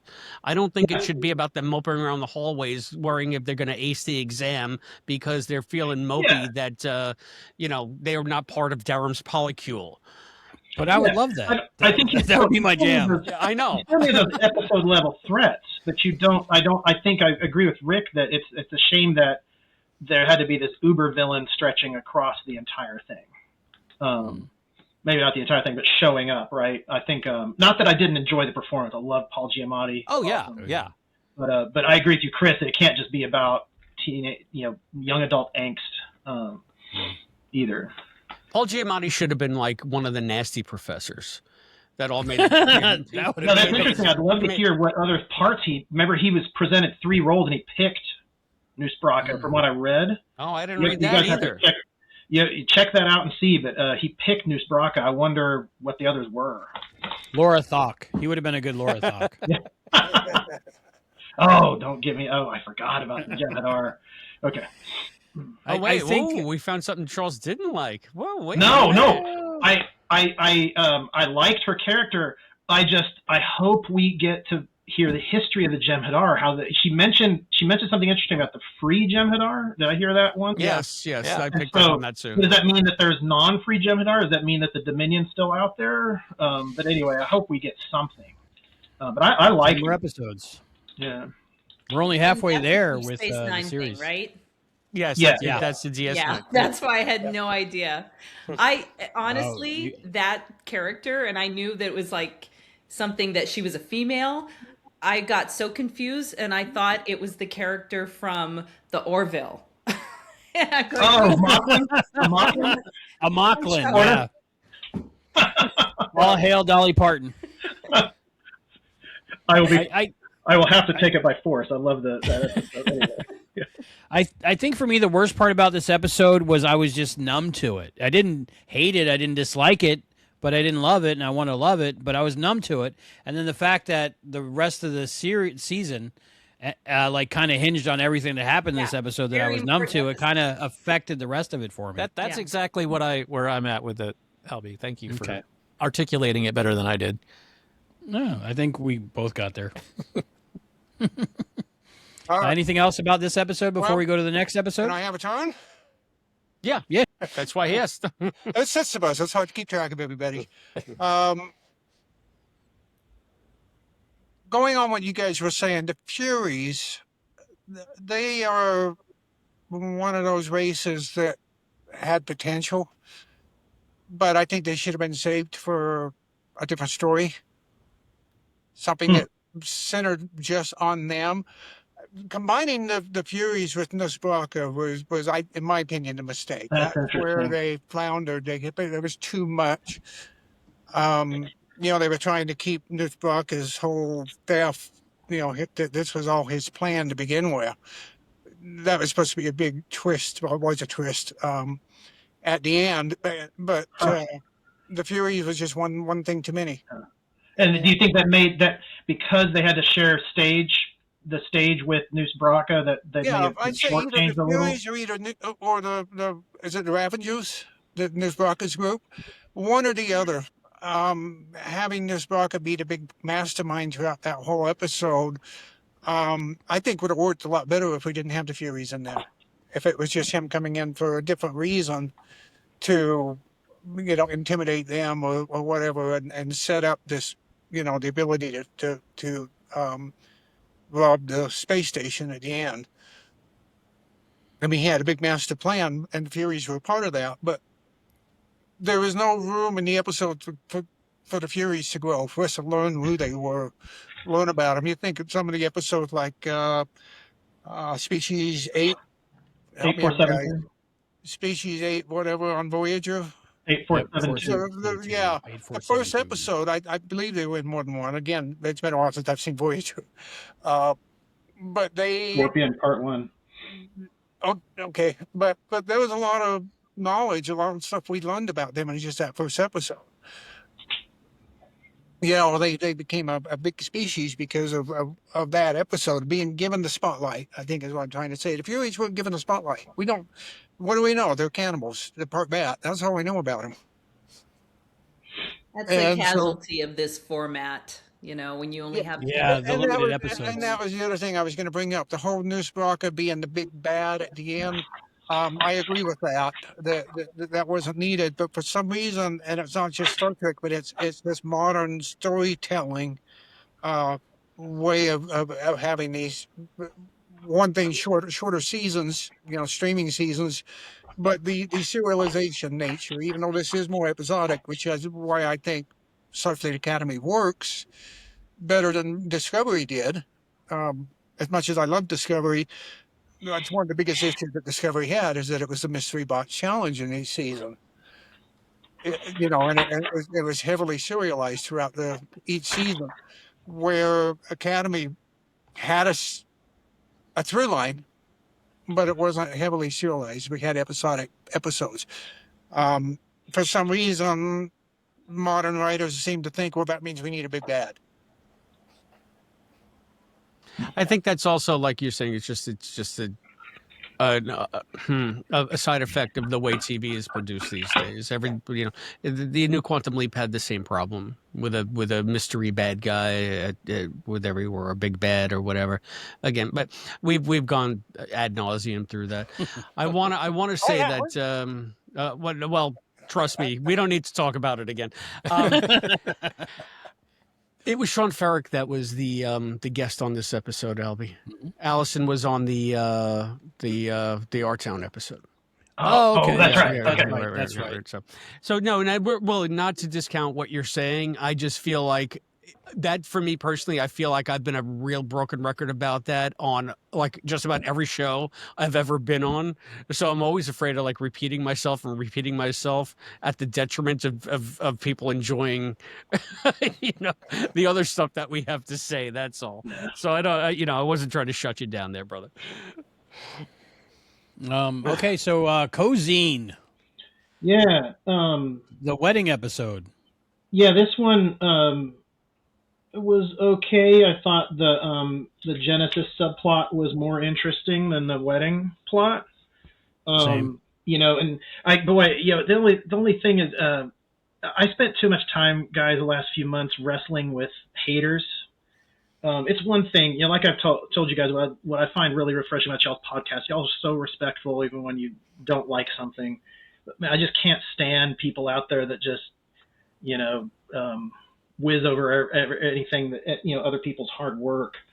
But one of the things that I kept reading was, well, if they have this wormhole technology, then why was the burn a big deal and blah blah blah? And they specifically say in the episode it has something to do with the moon and blah blah blah. And I can accept in Star Trek there are things that happen that you never revisit in future episodes. But I found the Genesis subplot more interesting than the main one. I did like, though, of the wedding plot, I did like the connection that they established between Jaden and Darum. Yes. But other than that, most of it was, I'm struggling with remembering. That's why I've got my piece of paper right here. We got notes all over Wormhole, too. Klingon, wedding, Darum, and then the Genesis subplot. I did like, this was also when people were sort of walking it off right after the events of the previous episode. So I did appreciate some of that. You forgot about warp slugs, Captain Charles. That's the only beat you missed. Warp slugs? Yeah, warp toxic or warp slugs non-toxic. was when everybody left the ship. Is that this one? Yeah, Yep, I think it's the that's this same one. one. I think that Yeah, was this the B plot in this one. Mm-hmm. Okay, so the warp slugs were I don't not know my which one favorite. was A or B. I'm not sure. The warp You're slugs kinda were not even. my favorite thing. I that's where I do get a little irritated. Like, why haven't I heard about this thing before? But I also refuse to be the people on the web that whiz over everything. So I've just ignored it. But yeah, it wasn't my favorite thing. Whenever the warp slugs. It never even occurred to me to like explore that on the show. Like when we did the main review of this, if they have such thing called warp slugs, couldn't you just corral like 1 million warp slugs into a nacelle and forget about matter, antimatter, forget about needing the dilithium to channel a reaction? Just somehow you zap a warp slug and go wherever you want. But then you end up like the Equinox crew, maybe. I don't know. Yeah, that's a lot. I know Chris hasn't watched. That's exactly what I was thinking. Chris just hasn't watched his Voyager yet. They need. He's not going to do his Voyager. Astrophage. There you go. I love it. This is the episode where I think I fell for Bella Shepherd. Like, I know she was trying to steal things and stuff, but the connection she had with Caleb in this episode, I really enjoyed, and I want to see more. Yeah, she's great. I didn't care for the sitcom-y nature of especially the toxic or not. Yeah, that was really stupid. But then once they got past that scene, especially with the jet and they're phasering the thing without jet hearing, it was like, oh, for God's sake. Yeah. But I did find the conversation between Jet and Laura hilarious. Mm-hmm. So I mean, they were trying to do funny, and Star Trek has a long track record of being really awkward when they try to do funny. So this is in good company. Is this also the one that had the dinner scene? Yeah, I was wondering about that. No, the dinner scene. No, I don't think it's this this one. stupid. Series Acclamation Mill. I think. Yeah, because I think. No, I think it's later on. Practice But I dinner. don't think it's this that dinner scene. Yeah, that's With the blobfish. The blobfish. that was this episode With wasn't it? Carbon's habanero. No, it wasn't because everybody left the station. Yeah, everybody was away. Everybody was away. That's right. Reno's walking I think around, it's the cutting her, next one. breaking her toe. That's right. Maybe it was an episode of Lower Decks I'm thinking of. I'm not sure. Yeah, I'm trying to remember where that It's came in in. there. I'm trying to find it myself. Yeah, what's the next episode after this one? Because it goes Life in the Cosine, Stars. and then Life Yeah, is Life of the definitely not Stars, Life of the Our Town. Stars, and it's not the last two. So we missed it. We missed it. You somewhere know along what? the It could have line. been the R Town episode because that had a B story and. No, Yeah, I think it was the B story actually. on the Art Town episode was going back to Cask. Okay, so it was Series Acclamation Mill. No, Series Acclamation Mill was all Cisco. It might have been all good things. I think it was all bad things. It wasn't Come Let's Away, right? No, That's because when everybody's dying. Yeah, they're on the ship. That is interesting. I can't It remember. wasn't Come Let's Away. This is. Series It Acclamation. was What is this Series thing, right? Acclamation Mill. I'm going to say Series Acclamation Mill. See, I blocked it out because it was such a terrible episode from top to bottom. Yeah, the dinner scene was. It was only humorous. It was. Reno. Yeah. It was definitely Series Acclamation Mill because I had to edit the Deep Space Nine spoilers out for Andrew Secunda, so I do remember Yeah. that. Sorry, didn't mean to interrupt you. No, it's good.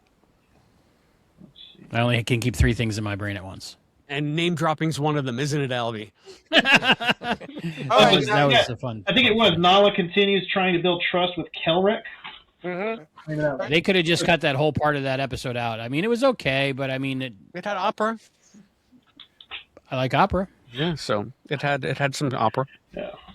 That's about all. Now the Cosine was one of the rare times when I got to tell my podcasting crew or my podcast co-hosts, I told you so, because I was like, back when Caleb or when Darum and Jaden, when Darum was the debate episode where Darum came in and did the whole breathing thing, and it was like, are they gonna kiss or not? And everybody was like, No. there was no tension there. I'm like, yeah, there is. And then we get to That this was episode. a lot of tension. And they were all like, nah, they're, yeah. And I was like, okay, because put the hand I on saw the back that. and stuff. And so then when we started talking about this episode, I was like, can I say I told you so now? And they're like, yeah, shut up. Mention the name of the podcast and where the people can hear it. That would be That Star Trek podcast over on the Yeah. Infinite Potato Alliance podcasting network thingamabob. That is a must listen. Why, thank you. All right. Anything else in this episode? People got married. People got annulled. Just when People when stole I thought, stuff. just when they pulled me back in, they pushed me back out with this episode. This was another one where it's just like, what in the ever loving crap is going on here? Like, this show is so. Strange New Worlds had the same problem in the last season, just so tonally all over the place. Yeah. You get, I feel like. I guess maybe I understand why they did it, because there was no other place to put this episode, but this should have gone away. They should have had episode 7 right after episode 8, right after episode 6, in my opinion. Yeah. But we can talk about But that's not how numbers work, Chris. See, I never claimed to be good at math. I was told there would be no math, and here I am. The perils of integers. Hoisted on, I loved it hoisted on 'cause my it own was- petard. It was an episode. It was a filler episode, and we need filler episodes. There wasn't much going on, and it was just day in the life, and things happened. I think the one thing that could have really made the episode better is if Jet Reno was leaving sick bay, and she was like, "I knew you were there the whole time," just talking, not even looking at him, just as she was exiting the room. I just feel like, imagine if there was a filler episode right between Best of Both Worlds Part, not Best of Both Worlds Part 1 and 2. Yeah. Oh yeah, that would have been bad. Wow. That's Like kinda- you just put rascals right in the middle. Yeah, like an Alexander and Loxana. Loxana in the hot tub full of mud. Those are not my favorite episodes.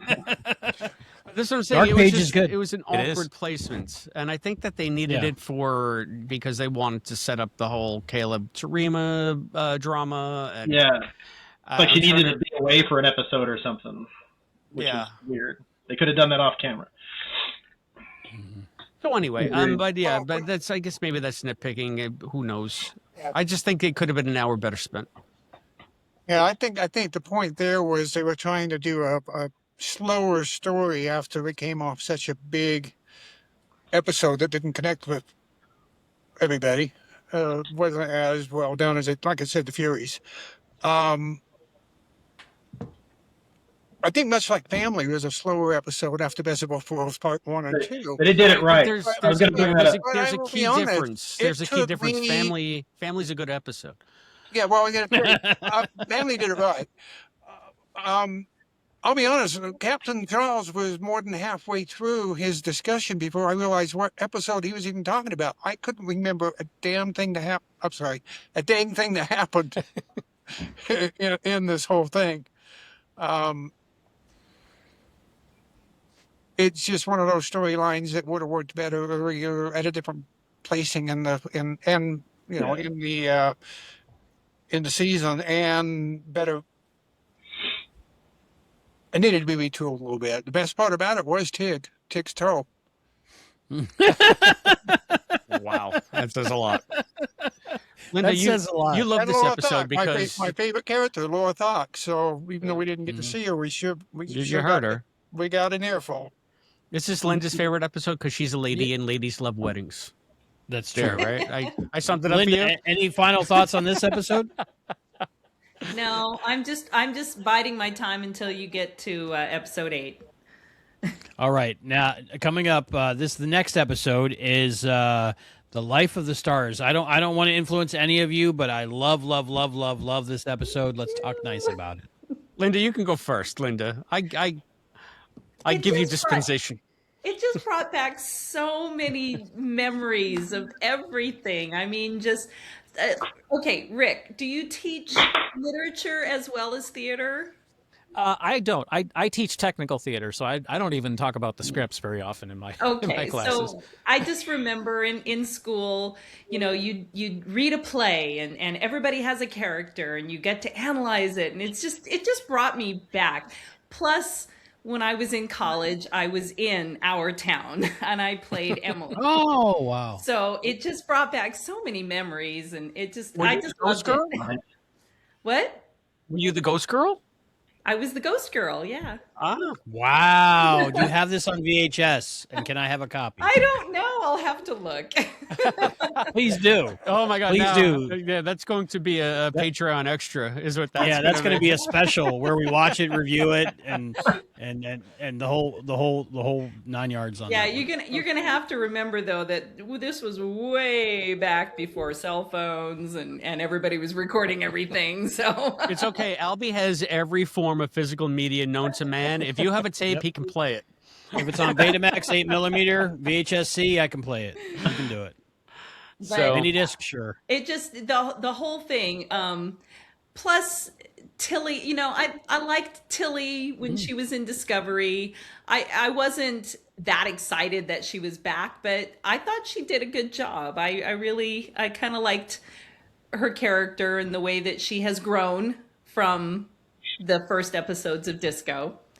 And I don't know, it just everything just about that whole discovering yourself through literature. It just spoke to me. I know. you're speaking my language, Linda. You're speaking my language. I mean, I was emotionally overwhelmed when I first saw this episode, and we were supposed to do it like an hour after I saw it. And I said, "There is no way I can pull myself together enough to even discuss this coherently, much less do a rundown and figure out talking points. I gotta let this one sit." Because it spoke to me on so many different levels. It was such. I said it on our original review. This is not just the best episode of Academy. This is one of the best episodes of Star Trek I've ever seen. So I enjoyed that episode of the podcast. I really enjoyed it. It was your comments on it.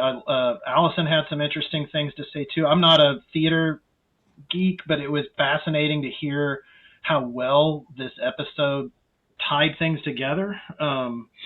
Even when my sister's going through Discovery right now, and she hasn't hit this yet, but I described some of the points and described, hey, what about this part of our town? And then I described some of the episodes. She's like, oh yeah, that's pretty smart. And so it looked like they did their homework on this one. I'm really impressed that they did that. I enjoyed it too. I think I don't know if Tilly was necessary, but it's interesting seeing kind of a quote unquote grown up Tilly in this.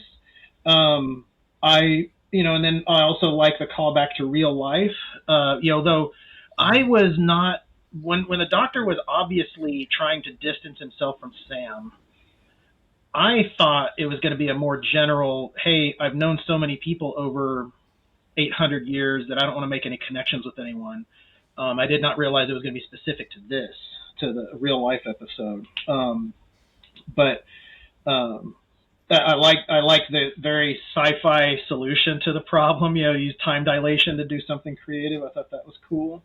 So liked episode. I'm impressed based on what other people have said about the sort of technical, and all the stuff they did to integrate it all. So yeah, enjoyed it. Rick, what was that Star Trek podcast take on this episode? We liked it. We loved it. I was amazed because it really drove home to me the fact that I'm probably the only theater professional, at least in the United States, over the age of 18 that's never done Our Town. Challenge accepted, right? You got something to do now. There's not a whole lot of technical for it. No. Spotlight, I think. Yeah. Done. Now, am I remembering right? Is this the one where Terima gets really drunk and Caleb tells her no? And Yes. Yeah. And then we have the scene between her and Genesis, which I was so glad they didn't, that it went completely opposite to the trope that it seemed to be setting up. 100%. And that was I've liked Genesis from the get-go. I really like the character. that right there just cemented it as she's like one of my favorites in the whole show. It was very genuine. It was very real. Yeah. I think that was one of the main parts of the series so far, that I didn't feel like I was watching an episode of television, that I was actually sucked in and experiencing it. It was great. It was great. Willard, how do you feel about this one? Yeah, I've been trying to collect my thoughts on it, trying to go back to my memory, actually, trying to remember more about it. Our Town is a play I've never seen. So I'm not familiar with the play itself, but it had definitely sparked my interest that, I need to, because I've seen a lot of plays, read a lot of plays. Our Town is just one I haven't gotten to, so I do need to see it or watch it or read it or something. But the biggest part of the episode for me was Tilly. Enough said. I mean, Tilly's one of my favorite characters from Discovery. I was disappointed when we found out she wasn't a regular in the Academy, because we knew she was involved, but we didn't know it was just for one episode. So I love seeing her again. And then I've already touched on how much I like Sam after the transition, in the last two episodes. This is the episode where it happened. So I really enjoyed, the whole storyline with the Doctor. And it's been years since I've watched Voyager, so I didn't remember that episode that they referred back to. Looking forward to seeing that episode, hopefully in a few months when I get to it in my rewatch. But not a whole lot more to say about it. I just really enjoyed it. Now, if that's not the opposite of what Chris said, then I need to revise that and say something different. Now, as a matter of fact, this was the episode where I finally got to like Sam as a character. And I guess maybe it's kind of a cheap trick, because when you see, a young person in distress and just seeking somebody to help them and getting thwarted, getting turned away, that is just heartbreaking. She's just sitting there crying alone, and she's got to face it alone, even despite her pleas. The Doctor's just like, nah, not going to do that. And as I said on our show when we did it, I say it's like our show. This is still our show, but when we originally the daddy daughter stuff got me too. I don't have a daughter, but I always wanted a daughter, so it's just like that. It's like a soft spot. Well, you got a guide daughter, Chris. I got a what? Guide daughter? A guide daughter? Yes. Okay. I hope I don't go blind. That's the secular version of a goddaughter, I think. Oh, okay. Gotcha. We got to talk about Picardo, his performance in this episode. Yeah. Picardo. His performance was, So, I think that's we just discussed it. His performance was amazing in this episode. I'd say the standout of the season, which is crazy when you're putting it up against Holly Hunter, Paul Giamatti, and She-Hulk. I don't know if I buy that. Would you have cared that much about it if this was not a legacy character that you already love?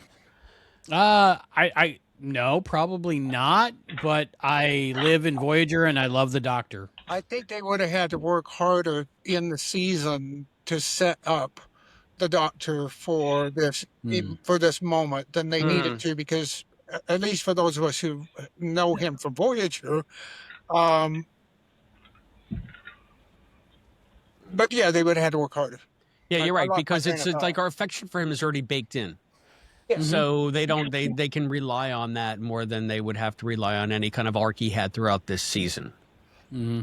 I will say that I think they could have added a couple of more moments throughout the first half of the season to help set it up for the non-fans, so for those who are not familiar with his character.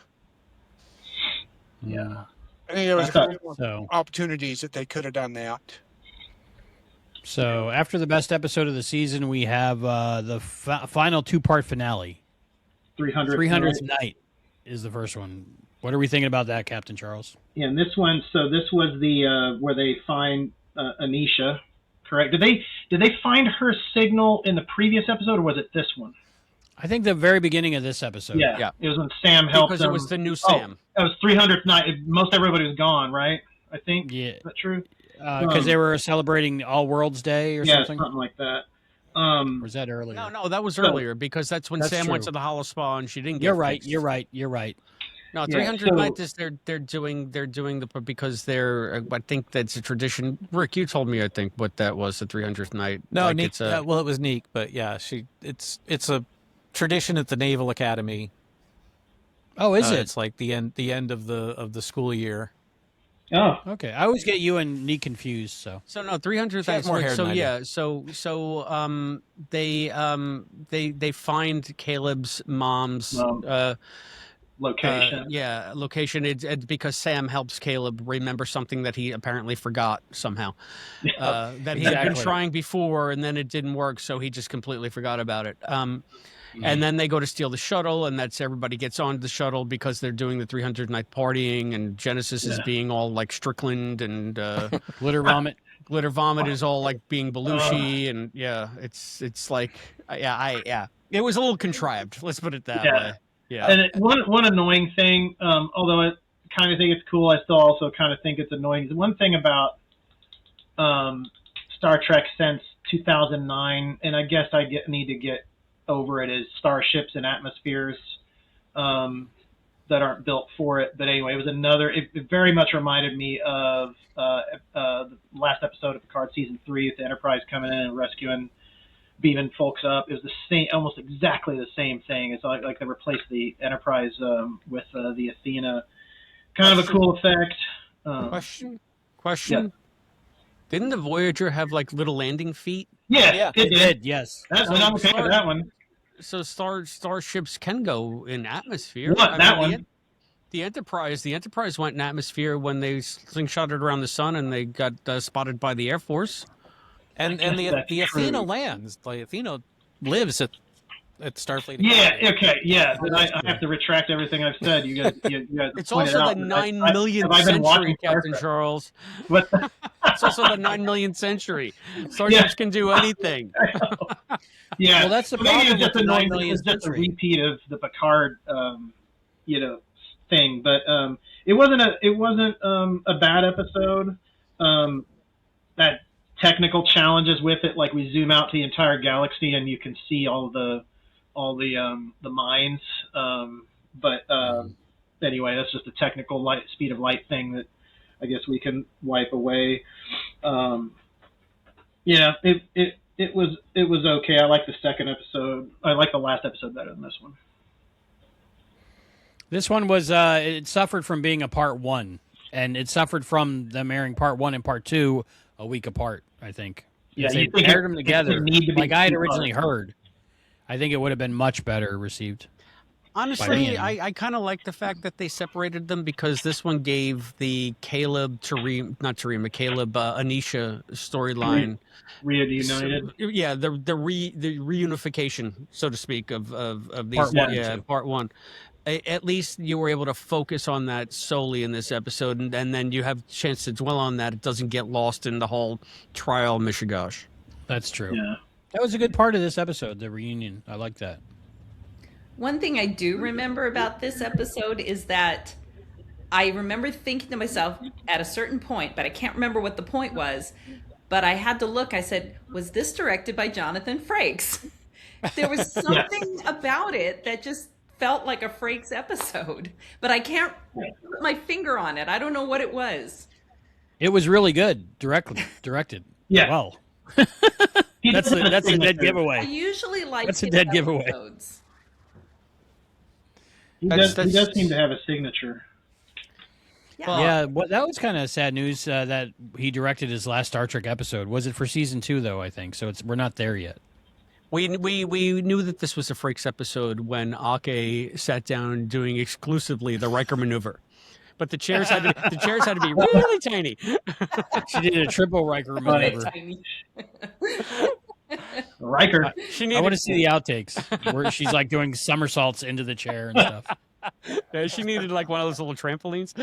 Cartwheel, yeah. The whole works. Yeah, that'd be great. Anything else for part one of this two-parter? I don't have much more to say. Yeah, no, it was a good setup, I think, and it was strong for the fact that number one, the cadets got together to go to like the evil market, the evil bazaar, and the fact that they brought Tatiana Maslany back, and it was very strong. The relationship, the reunion again between her and Caleb was really the only like real standout part of this. I know we got with like 5 minutes of her in the first episode, but she definitely played this, this version, this older version of herself, I think pretty accurately for the situation she'd been in and everything else. Very untrusting. She's just a great performer anyway. We got a little bit more out of Genesis in this. Yeah, and her hurt feelings. So I enjoyed that part, even though I felt bad about it. And one of my favorite Sam moments when Caleb was kicking the puppies, saying, "Go home, you don't stay near me." And before he could even start in on her, she just latches onto him and says, "You're so full of shit." I loved it. That was great. I for some reason was thinking that was in the second part, but yeah, that scene was emotional. It was very well done. Like you put it, kicking the puppies, and then Sam just comes up and just latches on. Again, it showed the difference because I don't know that Sam 1.0 would have done that. Would have. No. She would have given him time to insult her. Or may not have understood. I feel like she would have took it to heart and started really being upset about it. Yeah. Well, the season finale is straight out of Katz's Delicatessen, Rubicon. Yeah, I thought it was. I liked the action in it. I liked the sort of let's put the Federation on trial concept. As I said at the beginning, I like Caleb coming around, his journey over the season and wanting to not only accepting, his journey, but also embracing the Federation. I thought it was good. There was one technicality they explained really quickly why Discovery couldn't help. There was some sort of technobabble explanation of why they couldn't use the spore drive to jump. Does anybody remember that? Yeah, they just said it would probably set off the mines. Yeah, probably. Yeah, I do think it was interesting with the connection to Omega. Although it's another one of those sort of Star Trek technologies. Like if that exists, that why isn't the whole universe destroyed? Because somebody somewhere would figure it out also, and But otherwise, I thought it was a strong end to the season, and it made me look forward to the next one, even though we know it's dead man walking. Yeah. One of the things I really enjoyed is they gave us the answer to whether or not the Doctor had his mobile emitter. Oh yeah, that was fascinating. Question I had going into the series was, were they going to explain how the Doctor may or may not have progressed technologically in the last 900 years? Does he still need his mobile emitter? Does he not need it? And when there was no mention made, I mean, he didn't have a mobile emitter that we could see. I kind of started to think that, well, maybe he didn't, we never saw him off in an environment where there wouldn't be emitters. Oh, and I guess also emitters. So I'm glad they did give us that answer in that final episode. And hopefully they'll explain whether or not Sam has one. I know we discussed that earlier, but they've never come right out and said whether she has one. We saw Sam's basically light bee. Well, we saw something, but is it an emitter? It's her. Oh, okay. Yeah, that's her. That's her how I emitter, took it. Yeah, otherwise, but it's crystalline because it's 29th century technology. Was it crystalline? It looked like It's a different species too. It was shaped like a self-sealing stem bolt. Yeah, that's exactly what it was. Yeah. Maybe that's what they had the whole time. That they invested Linda, in the that's a Deep Space Nine reference, Linda. She's going to watch it soon. She's going to be on board with our watch along with it. It's powered by Yamak sauce. Yeah. It's interesting, too, that the Doctor wasn't referring to himself as Joe. I guess that was only in one timeline. Yeah. No longer exists. Alternate timeline. Yeah. Oh, I spoiled something for Chris. I'm sorry. No, I know that he named himself after Verde, actually. So that's aces in my book. So what century did or what year did the original his mobile emitter come from? 28th, I Because aren't we past that 29th. now? I think it's 29th century. And this is what, the 32nd century? Yeah. So it's So old he can tech have a now. box of them or something in his drawer. Sentimental Antiques. value. Yeah, this was a different prop. I think Star Trek YouTube channel released a little thing on the prop making of this. Huh. And it was inspired by the original, but they wanted to make it more detailed for the higher definition, I think. That's Huh. what they were saying. So yeah, it was very interesting. Well, keeping in mind that he lived, I mean, it was a future technology, I believe, from the 28th century, We said 29th, I think. Yeah. 29th. Yeah. So he would have lived, from the 24th into the 29th. He could, like you said, he could have a box of them, but I could see him getting it updated in the, in the next 100 years or so after the invention of the mobile emitter, and then. Yeah, you'd think that they could have a mobile emitter in whatever null space exists that keeps the warp engines attached to the ship when it's not at warp. I always said that is the weirdest thing about the 32nd century. I don't understand that, why that's an advantage. I think, was it Detmer? Is that the Helms person from? Yeah. Yeah. Yeah, she mentioned something about, it's detached, therefore XYZ. I never understood why that was a thing, but anyway. I am a huge Starship wonk, much to the chagrin of my fellow podcasters. But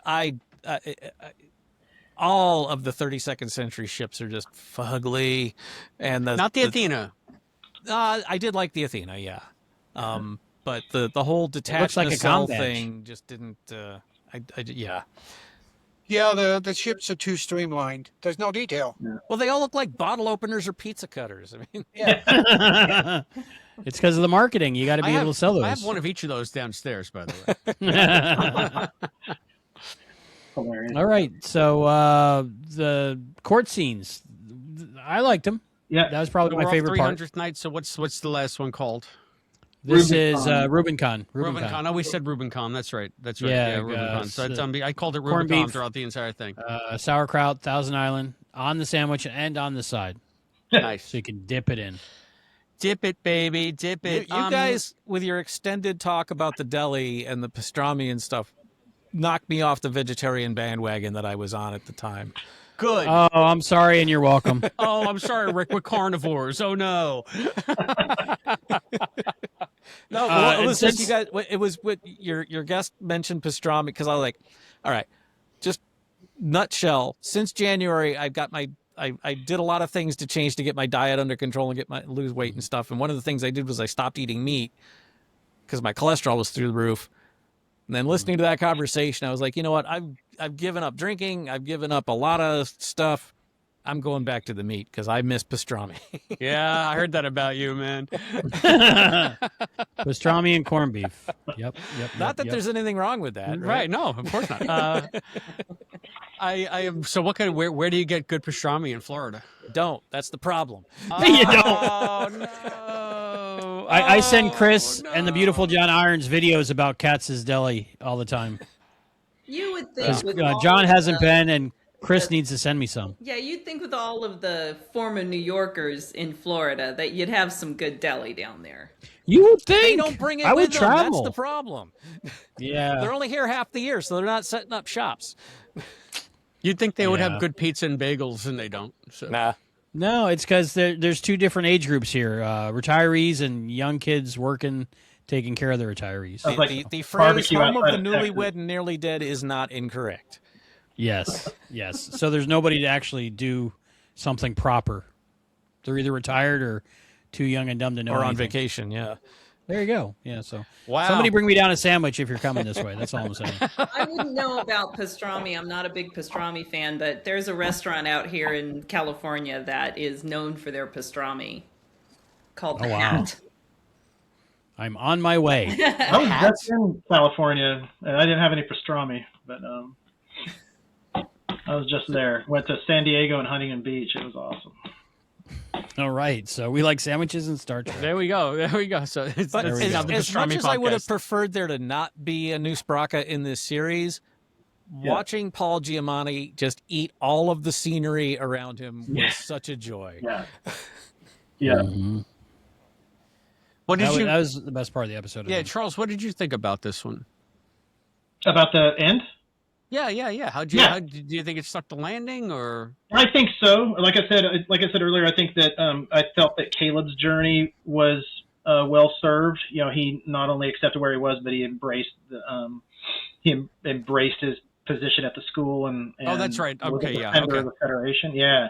Yeah, I remember you saying that now. I'm sorry. Yeah, I just love the tying up of the season, and they put a little bow on it at the end with Caleb's little voiceover and the music and the crane shot. I just loved it. Yeah. I ate it up. We knew this was an Olatunde episode. The second that it started, the corkscrew cam came right back, and You got to take your Dramamine to watch this oh one. Jesus Christ! I mean, I had a lot of problems with this episode. I'm not going to A rehash lot of problems, them. you people. Go back and listen to our original review of it. But there, Watch them again and again while you sleep. please. Leave it playing while you sleep, please. We're sending kids to college over here, space camp. You know, one thing that really impressed me with this episode, because they did a typical Trek trope or a typical science fiction trope, where you've got a gazillion things that are trying to kill you, and there's this one master thing that can shut them all off. And at least this one made sense. At least as much sense as somebody surrounding the entire Federation. Well, that with was just bombs? stupid. Yeah, that was just. You got to not think about that part. I didn't want to bring that up because we'd all bitched about that so many times on our own shows. But yeah, it would have taken him a century to put that many bombs out, and nobody noticing him do it. Right. But at least it made sense that there was a master signal that was, because it was the detonator, and so they just had to defuse the detonator, and that I was happy with that. It was very reminiscent for me for like Strange New Worlds and the Gorn and the flashing lights and the Borg and Best of Both Worlds Part 2, which is tell them to go to sleep. You know. Yeah. This Little is the simplistic. episode where Tig took over, right? Yes. Yeah, Tig was amazing. Great scenes in this. Yeah. She made a fan of I'm me. not as big of a fan as everybody else is, but I really did enjoy her performance in this episode. And I loved the teaching moments. I'm sorry, the teacher in me just came out again. Yeah. She was just like, what do we do? And I'm going, I don't know if other people were thinking that was something that was realistic, but it was, you know, that's what we do. We're just like, well, what do you think about that? How can we solve this? That's awesome. And she was calm and confident, and it was just great. She saw something in Caleb that he wasn't seeing in himself at the time, right? That's another very teacher-esque thing. One thing that's technically strange is that they're fixing stuff in engineering, but you know, they had that engineering set from the first episode, but I guess didn't exist anymore because they were in a hallway or something. Yeah, they were. Well, they were only in the. But it was lit differently. They were in the saucer section of the were in the Athena. saucer, They didn't have the whole thing. Okay. They were on the battle bridge. Okay. Yeah, there you go. So here's what we're gonna do. We're gonna do a little bit of trivia. We're gonna do a little bit of Trek and Tell. So if you got a Trek and Tell, get it ready. Captain Charles is going last. Okay. And then we're going to do final thoughts and ratings on the season, and then we'll take it home. All right. I guess I'll do the trivia. Yes, how because is you this have going to the work? How's this going to work? We'll go around, and it'll be an elimination. If you miss it, you're out, and the last one standing. Okay, and everybody, I'll pick who goes first. Yeah, you do the thing. All right. So You are the MC Chris. MC Chris. All right, Hey, Willard. I've heard that before. Since he's omnipotent, the omnipotent The Willard omnipotent is going to Willard. go first. What alien species only has a lifespan of 9 years? Compost? Ding, ding, ding, ding, ding. Ocampa. Yep, there we Again, go. keeping in mind, I haven't seen Voyager. You guys got to watch Voyager every night, at least one episode. That's what I do. All right, this one goes to Listen Linda. In the motion picture, The Final Frontier, what prediction does Captain Kirk make about his death? That he will be alone. Ding, ding, ding, ding, ding. All right, that's 2 for 2. And we're going to go to Captain Charles, the esteemed Captain Charles. In the original series episode Where No Man Has Gone Before, Sally Kellerman plays Dr. Elizabeth Denher. What well-known chief nurse did she play in the 1970 feature film MASH? Hot Lips. That's right. She was Hot Woo, Lips ding, ding, ding, ding, Houlihan. dings. All right, Ding, ding, I got ding. one more for Rick, and then Albie, you're gonna get two. Okay, cool. Hey, Rick, what time challenged fictional characters does Dr. McCoy encounter in the original series episode Shore Leave? That would be the White Rabbit. One pill makes you larger. Albie Burge, in the Voyager episode Life Signs, where does the Doctor entertain the Vidian scientist Danara Pell on their date? It's a lookout point in a car, right? Yeah, there's something about a Tom Paris design program that features a 1957 Chevy.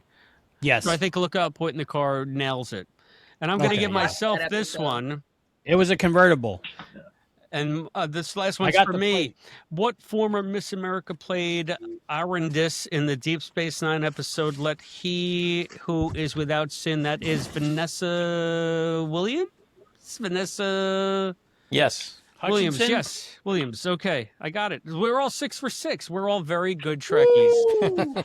All right. All right. Time for a Trek and Tell. Who's going first?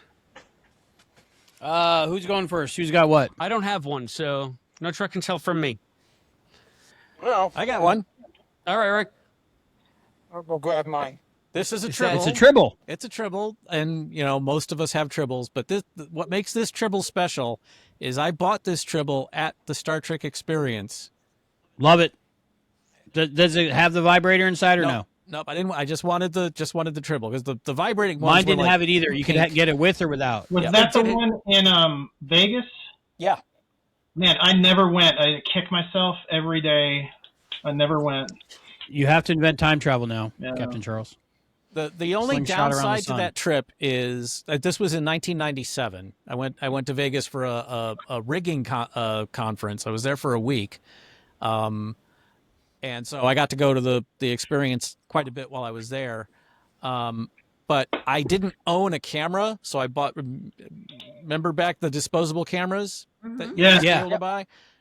The thing messed up, and only like 3 of the pictures I took while I was there came out. I was so pissed.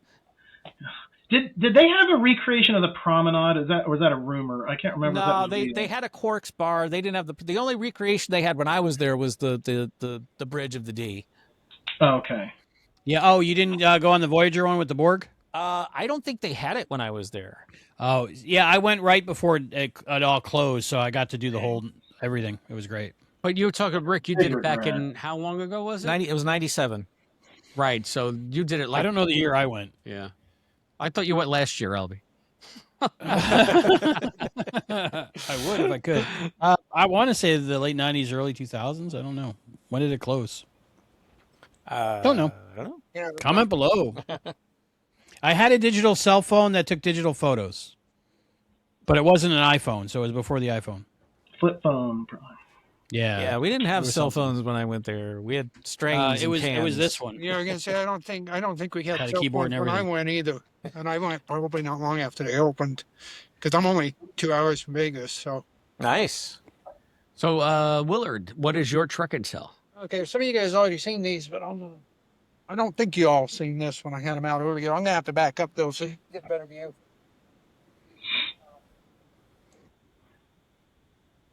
Oh yeah, can you guys see it? Oh, it's too dark. Yeah, shit. Is that Strange New Worlds? Or no? Oh wow. Ooh, nice. Yeah, it's Picard jacket, leather jacket.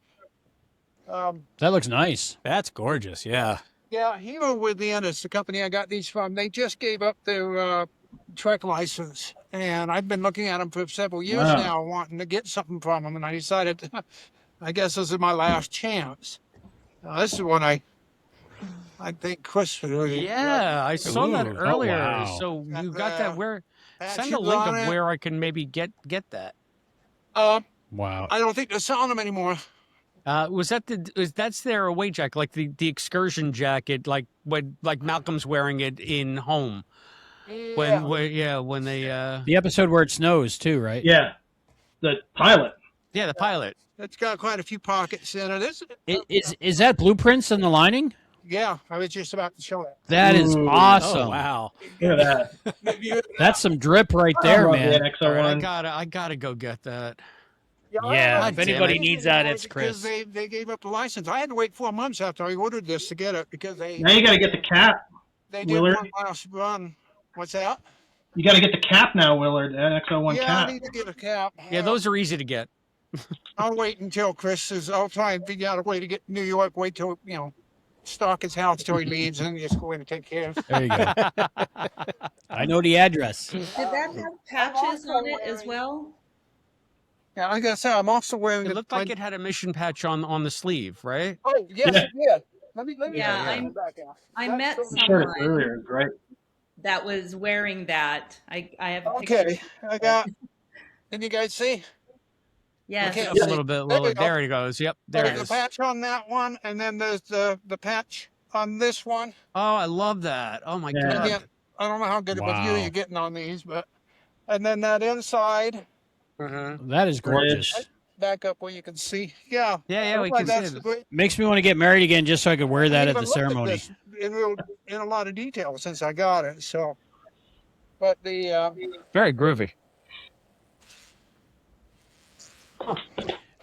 What I see is a reversible jacket. That's what I'm right saying. there. I'm going to wear that inside out. yeah, it's a nice jacket. I haven't had a chance to wear it though because when it finally came, I think the first time I decided I left the house to go anywhere, I was going to wear it. It was warm that day, and it hasn't cooled off since. So I'll have to wait until. Yeah, that's you know, nice. next year to That's wear it. really nice. But Right. but I'm wearing my disco shirt, and I also have my my patch or my. Sweet. I bought that because I also bought. It hasn't come yet, but I also got the Star Trek: Strange New Worlds tunic. Okay. Oh, cool. Nice. I got the blue. I didn't want to get command red. I didn't feel like I should have a command one, and I didn't want to get. I'm sorry, I didn't want to get red shirt, and I didn't want to get command gold.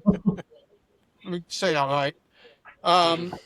So I got the science blue instead. So I bought the science Awesome. badge there.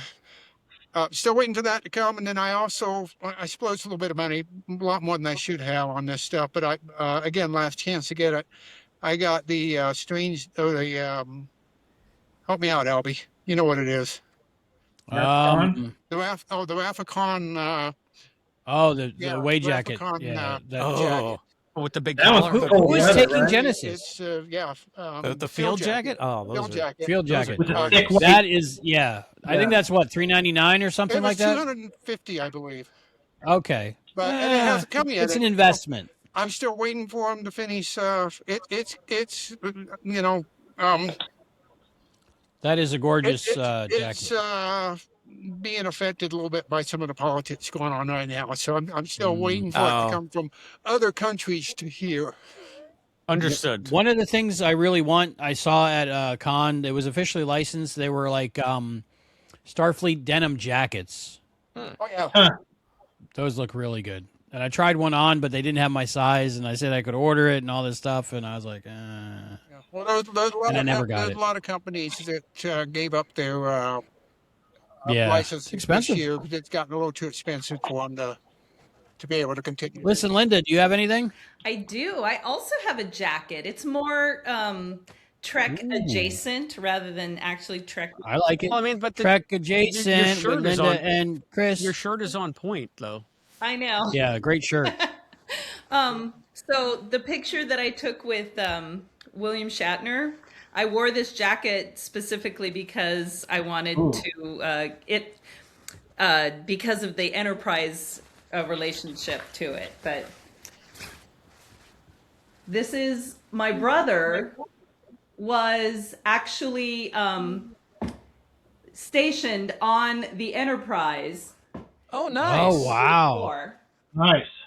and That is nice. he got me this jacket while he was on his Westpac.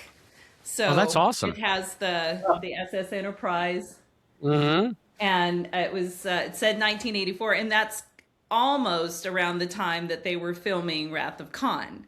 It was around that, Oh wow. or not Wrath of Khan. I'm sorry, I'm thinking of the whale one. Yeah. Star Trek 4. Yeah. Voyage Home. The Voyage Home. So it was not when he wasn't on the ship when they were filming that. In fact, they didn't even use that ship when they were filming it. But it was around that same time. So That's cool. Yeah, one of my siblings is in the Navy and also spent some time on the Enterprise as well. Maybe they know each other. Is Enterprise, there's a Nimitz class, right? It's decommissioned. Is that true? Nick Nemeth class? I think It's so. Yeah, there's supposed to be a new one. I think it's going to be a Gerald Ford class. Is that true? Yeah.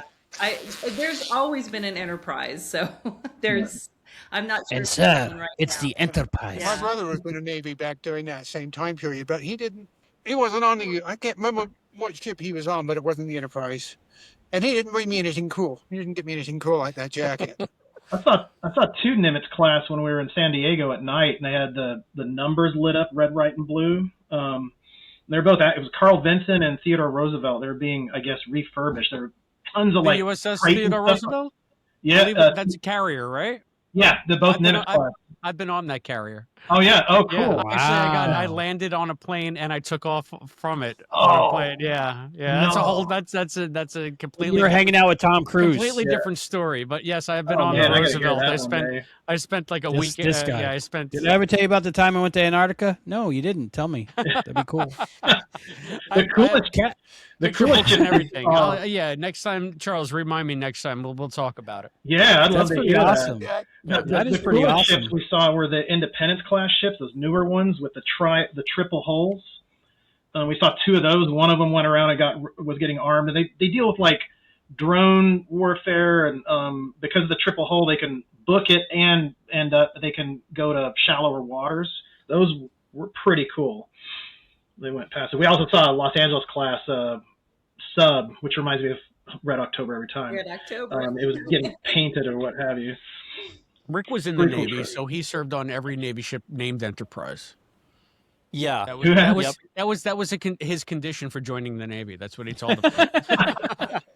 Yes, I was totally in the Navy.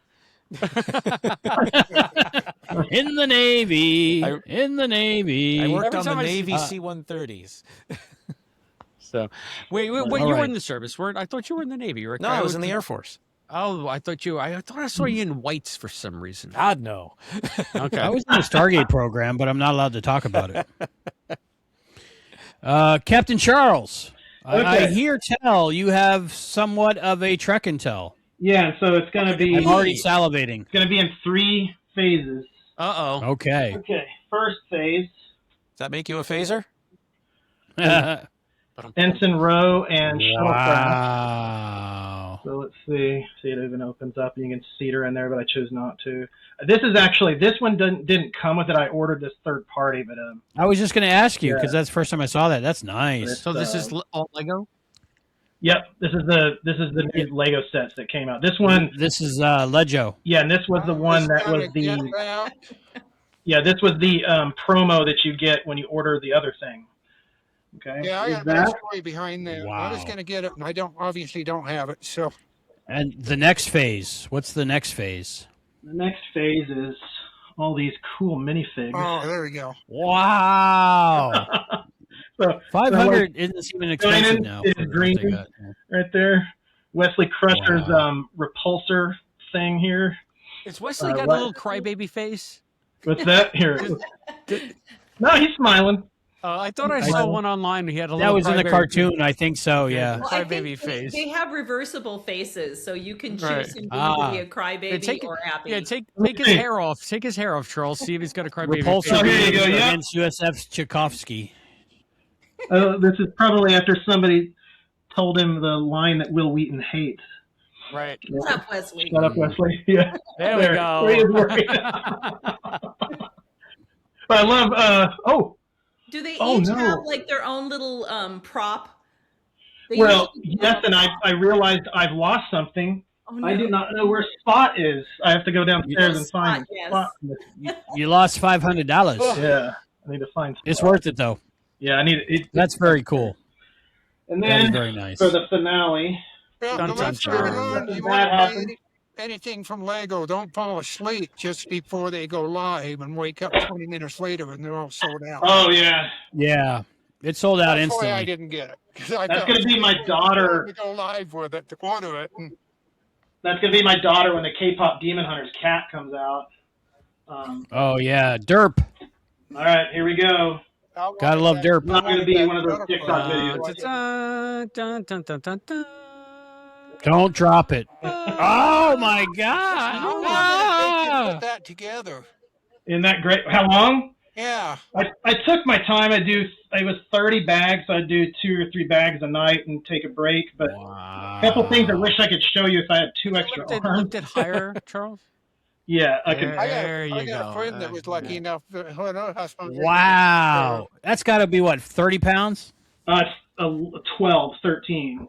Okay, that's not bad. No, see the shuttlecraft there.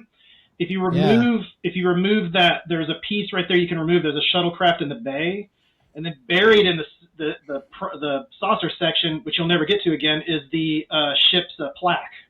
I don't know why they chose to put it in there, but it was in there. But story on it, when I got to the end, I realized I got to this part of the saucer and realized I put an extra piece on. That was not fun, taking that part of the saucer apart and trying to deal with that. Oh no! Yeah, because that was like 2 bags prior, so that was fun. But I like how they do the phaser strips. Those are actually like these flexible lines or whatever that come with it. But I have a light kit, but man, that way lies madness. It is. Was that extra light kit add-on? It's a third party. It's a third party that makes them. There's multiple companies that make them, but at first, when I bought it, I was like, the instructions, when I read it, it said you put it on as you build. Nope, it's afterward, and it has like wires, diodes, replacement. I mean, it's like a 100-page document. And so I'm going to take a break before I try that.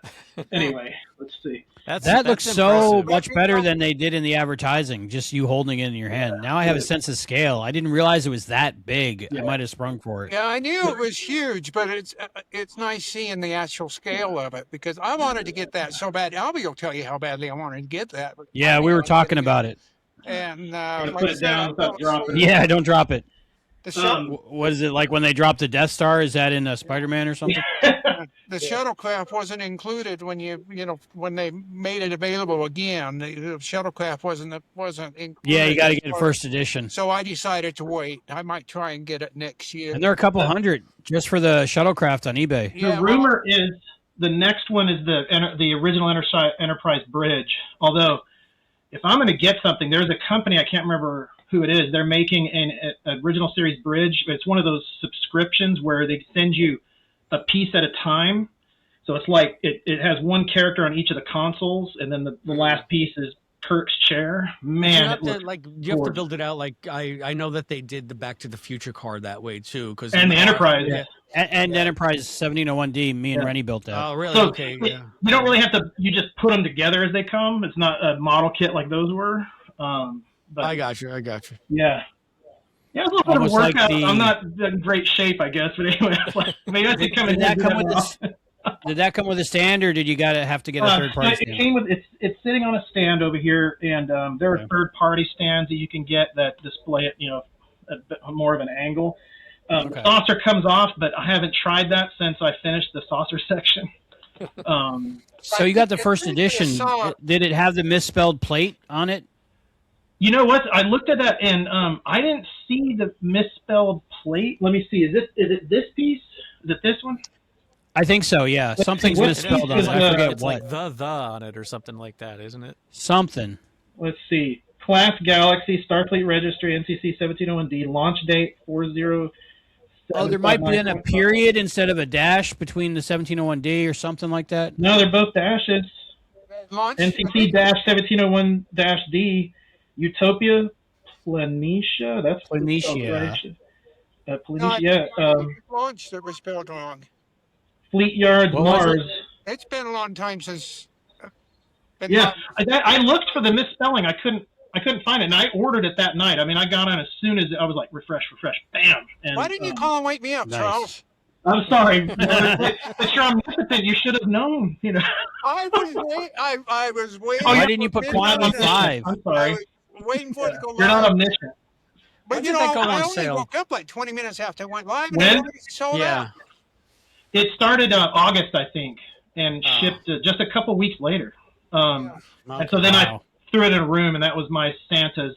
Yeah. Well, they gift made from- it available again, but the shuttlecraft wasn't included. They Yeah, didn't and you have need an Ensign promotion, row. and I You I really need decided an I'll Ensign just row. wait. Hopefully, it'll be available in the future for me to. I'm far more now impressed that by my that cat than I thought has I'd be. gotten Spot. So I'll make sure my cat didn't chew up Spot. Yeah. How ironic. What I thought I heard was the next one is the original 1701. It's a bridge. Classic That's all series. I've heard, though. Oh, not the full model. See, Yeah. I want the full model. Yeah, what I'm wondering is when they do DS9, is it going to be like Titanic level or whatever? It's 9,000. Right, pieces. because your D will be able to dock to that DS9. Yeah, can you imagine? You're gonna have to Well, honey, we have to move all the furniture out of the living room. Yeah, it's worth it. It's worth it. We have to wait to Uh, blow out the ceiling, honey. Yeah. Right now, I have no credit card debt, which is really cool. Yeah. But if they come out with a Voyager Lego, I might get some credit card debt going I'm on. gonna Oh, say yeah. the only reason I'd get a Lego if they do the NX-01. Oh, Yeah. could you imagine? Yeah. I mean, I did Yeah. not expect to be impressed by any version of the Enterprise D, but I am suitably impressed by that Lego. It season. looks Yeah. much better in person. It was Yeah. good. It was fun putting Yeah, it together.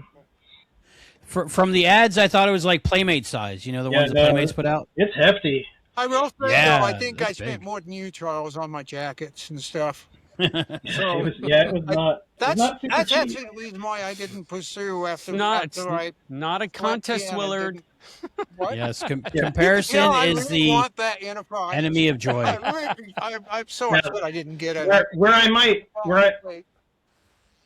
beat you, Willard, is I'm probably going to spend way too much on the Star Trek Magic the Gathering cards that come out in November. Although I'm a little worried about them.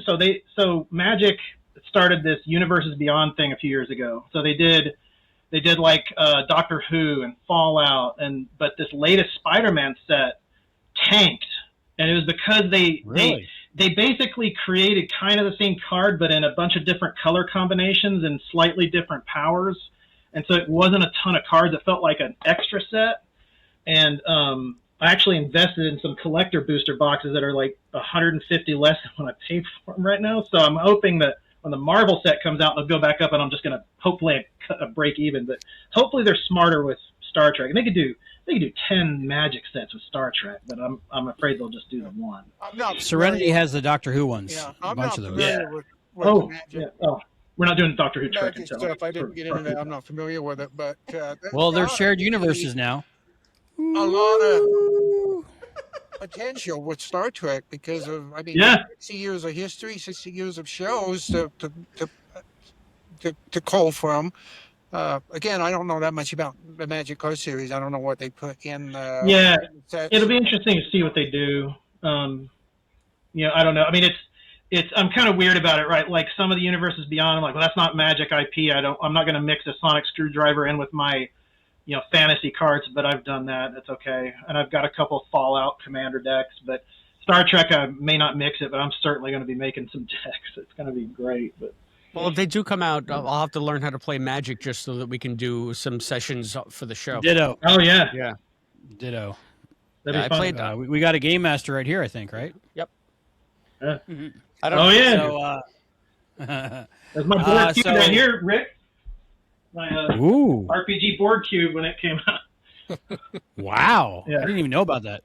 I never played We it. got to have you on more so we can have more Trek and Tells, Yeah. Captain Charles. Yeah. So we're going around and final thoughts and ratings on season 1 of Starfleet Academy. We will start with Listen Linda, Cadet Listen Linda. My final thoughts are that it had some good episodes, had some bad episodes, and I liked it less than Strange New Worlds. So I went back and I looked, what was my rating? I gave Strange New Worlds the last season a 4. So I'm going to give Starfleet Academy 3.5 Vitus refluxes out of 5. Ooh, nice. Very good. The omnipotent Willard. Oh, okay. Let's see. What do I want to? I really enjoyed it. You guys know how much I like Discovery, and I thought this was tons better than Discovery. They learned the lessons. It's more episodic, et cetera, et cetera. I think I'm gonna give this one a 4.75 bare feet. And I wish I hadn't slept in. Rick. I was very, very worried about this series before it premiered. I was pleasantly surprised. I think they've done an excellent job. It's been a breath of fresh air, mostly of stuff we haven't seen Star Trek doing, which I give a lot of leeway if for originality. Especially at our age and with 800 plus hours of Star Trek, them coming up with stuff we haven't seen either before or much. I give them a lot of credit for that. So I'm gonna give them 4.8 warp slugs. Wow. Okay. Let's see. I'll say I really enjoyed this show. When it comes out on 4K Blu-ray, I'll buy it and I'll watch it. I won't just sit on the shelf. I'll watch it again. Do you know if it's coming out, Willard? You got any word on that? Me? Yeah. I actually don't know. I've gotten where I wait for the series set, so I haven't been paying attention to the seasons. Okay. I figured I'll just wait. I mean, that's true. 2 seasons, might as well wait for the double pack. So I'm excited. I really love this show. I was scared going in, but coming out, I just loved it, and it was just awesome to experience it with everybody and talk with all my friends about it, or most of my friends we had on, and so much I loved about it, and I will revisit the show again and again. So it's definitely better than Disco. I loved it much better than Disco. I'll watch it again and again. I'm going to give it 8.5 musical trash cans. Captain Charles. So overall, I'm glad it exists. I enjoyed it with my family, but some of us are having the same sort of reprocessing that Chris was mentioning, where with a little bit of distance, I think we have some understanding about the cancellation, other than the other stuff going on with Kurtzman's contract and all that. But for the most part, I was entertained. I've got some thoughts on Trek, which I guess I could save after this, but I give it 3.75 out of 5 syrups of glitter Ipecac. Wow. Wow, that's why you're the captain. I went with a trash can. Chris, take us home. I have been sort of revising my opinion of the show since I've had some weeks to have some separation from it. And even though I don't have the immediate high that I did for most of the season, watching Starfleet Academy was a net positive for me. I enjoyed more than bumped me. And I'm glad that we at least have one more season to go with these characters so that we can see how it plays out. That being said, there are certain things that on hindsight, I'm like, I don't know, but it's not enough to make me sour on the show. So still would recommend that everybody watch it. Very good entry into the Star Trek universe. And if it's the last Star Trek show that we see in this iteration, I feel like we're going out on a high note. So with all that in consideration, I'm still going to say it's probably about a 3.42 Omega 47 landmines out of 5. All right. Because it could blow up in our face at any time. We want to know what you out there think. Thank you for sitting through this entire captain's table. I think that we're having such a great time. We're happy to be with all of our crew, our Trek Explorers, and we want you to tell us what you think about this season of Starfleet Academy. Go below here, youtube.com/@Treksploration, and you can also become one of the panelists if you go to the Patreon site. That's patreon.com/Trek Treksploration. Anybody who is a patron over there is invited to be on these Captain Table shows. Maybe And we'll, YouTube members. yeah, and YouTube members. So any way that you support the show will give you entree into this exclusive club of Treksplorers, and that's patreon.com/Treksploration. We also want you to follow us on Treksploration.bluesky.social. We want you Blue to sky, email us nothing anything but that blue you have, skies do I photos, see. comments, links to your podcasts. Uncensored. TreksplorationPod@gmail.com. You can send me what you'd like to P.O. Box 542, Bayport, New York, 11705. I'll make sure that the entire Pastrami. Treksploration crew gets their part of it. It's P.O. Box 542, Bayport, New York, 11705. And you can support the show in many different ways. Albie's going to, in a one-time method, Albie's got a bunch of QR Somebody codes. use these damn QR codes. I do it every week. So we want to thank everybody who's here tonight. Listen, Linda, the omnipotent Willard, Rick Tatro, The omnipotent Willard. and of course our esteemed Captain Charles from Texas. Thank you guys for Captain all of your Charles. continued support of Treksploration. Thank you to everybody who couldn't join us tonight, who supports us as well. That includes our cadets Thomas F. and Andrew Barber and Robert G. and Preston Foster and our Lieutenant Commander Scott Seligman, Cosplay Dad, and Christian Daljo. So thank you one and all, and our YouTube, the Barsumian, and Kaplasa Online, and of course Christian again. So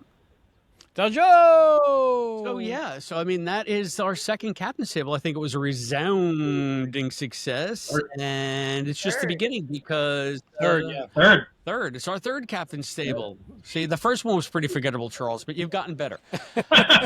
The second one was worse for me. Hasn't gotten any better though. So,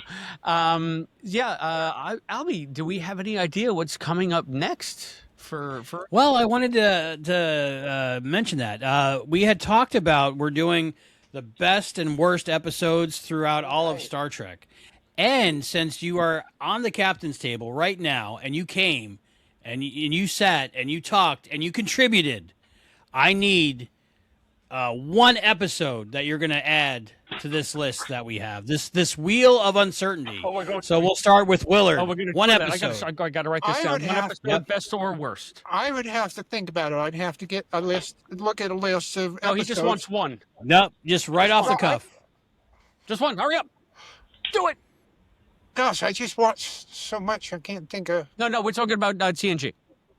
Oh, no, actually, any. Okay. It's any Star The Trek, whole right? universe. Well, TNG is what's fresher on my mind, so I'm just trying to think. Willard, just name an Okay. episode. You know what? The idea that comes to mind is the Phage, and I believe that's Voyager. All right. Which I Okay, haven't all right. seen. We'll Is take that- it. is We'll that take the- Is that best or worst? It might be the best episode. Worst. Okay, the Worst. Phage. Okay. Worst. Put that down. All right. If you want best of both worlds, put 1 and 2. Gotcha. Okay. So Those the are on Phage- there already. So the Phage Are they is on there worst. already? Do you need me to come up Yeah, with they're on something there different? already. Yeah, no, Rick. that's good. Just one. Rick, Yeah, Rick. duet. All right. Love it. And That's that's best. Yes, Uh, very best. No, that's Duet DS9. is DS9. Yep, DS9. Listen, Linda. Listen, Linda. Give us one episode. Doesn't matter which series. I don't know the name of the episode, but the one with Terry Gar. That's Okay. From Assignment the Earth. Gary Sevens. Assignment Simon Earth. Earth. Assignment Earth. Assignment Earth. Assignment What's your Earth. best You and your got it. worst? You decide. Okay, we will. I'm gonna put double All R. right, and the captain himself. You get to pick any episode we're doing. In the pale moonlight. Oh, beautiful pick. All right. Thank you, guys. So we will have a whole bunch of mixed of all different seasons and series, and we're doing the best and worst. So subscribe Yeah. and follow ring us. that bell. And it's Albie's only job, so donate well. Please. And we want to thank again everybody who found us during the run of Starfleet Academy. And thank you for sticking with us if you have. And we hope that we continue to entertain as we move forward on the Starship Treksploration. And under the tutelage of Captain Charles, I think that we're going to go far. We're going to go. I think these crazy kids are going to make it. What do you guys think? Yep, I think so. Thank you all, and thank you to everybody that couldn't attend but was on the list, and the members and the patrons, and we couldn't do it without you, literally. And we appreciate it. It's one of the most fun things I do in life. So I appreciate you guys making that possible. For Treksploration, I'm Albie, I'm Chris. and we'll see you next time. Bye. Treksploration is a podcast, yeah. Chris and Albie and sometimes John talking Trek all night and day, making no sense along the way. Published author of the Seeker book, father of Serenity, former cook. The beautiful John Irons is our friend. When we get together, it never ends. Original series and next gen. Captain Archer is our friend. Albie loves Voyager in DS9. Archer is our friend. Chris watches Enterprise all the time. Archer is our friend. New episodes, they come and go. All Star Trek is our favorite show. We get guests we can't afford. If you are new, then welcome aboard. It's Albie's only job, so donate well. Like and subscribe and ring that bell.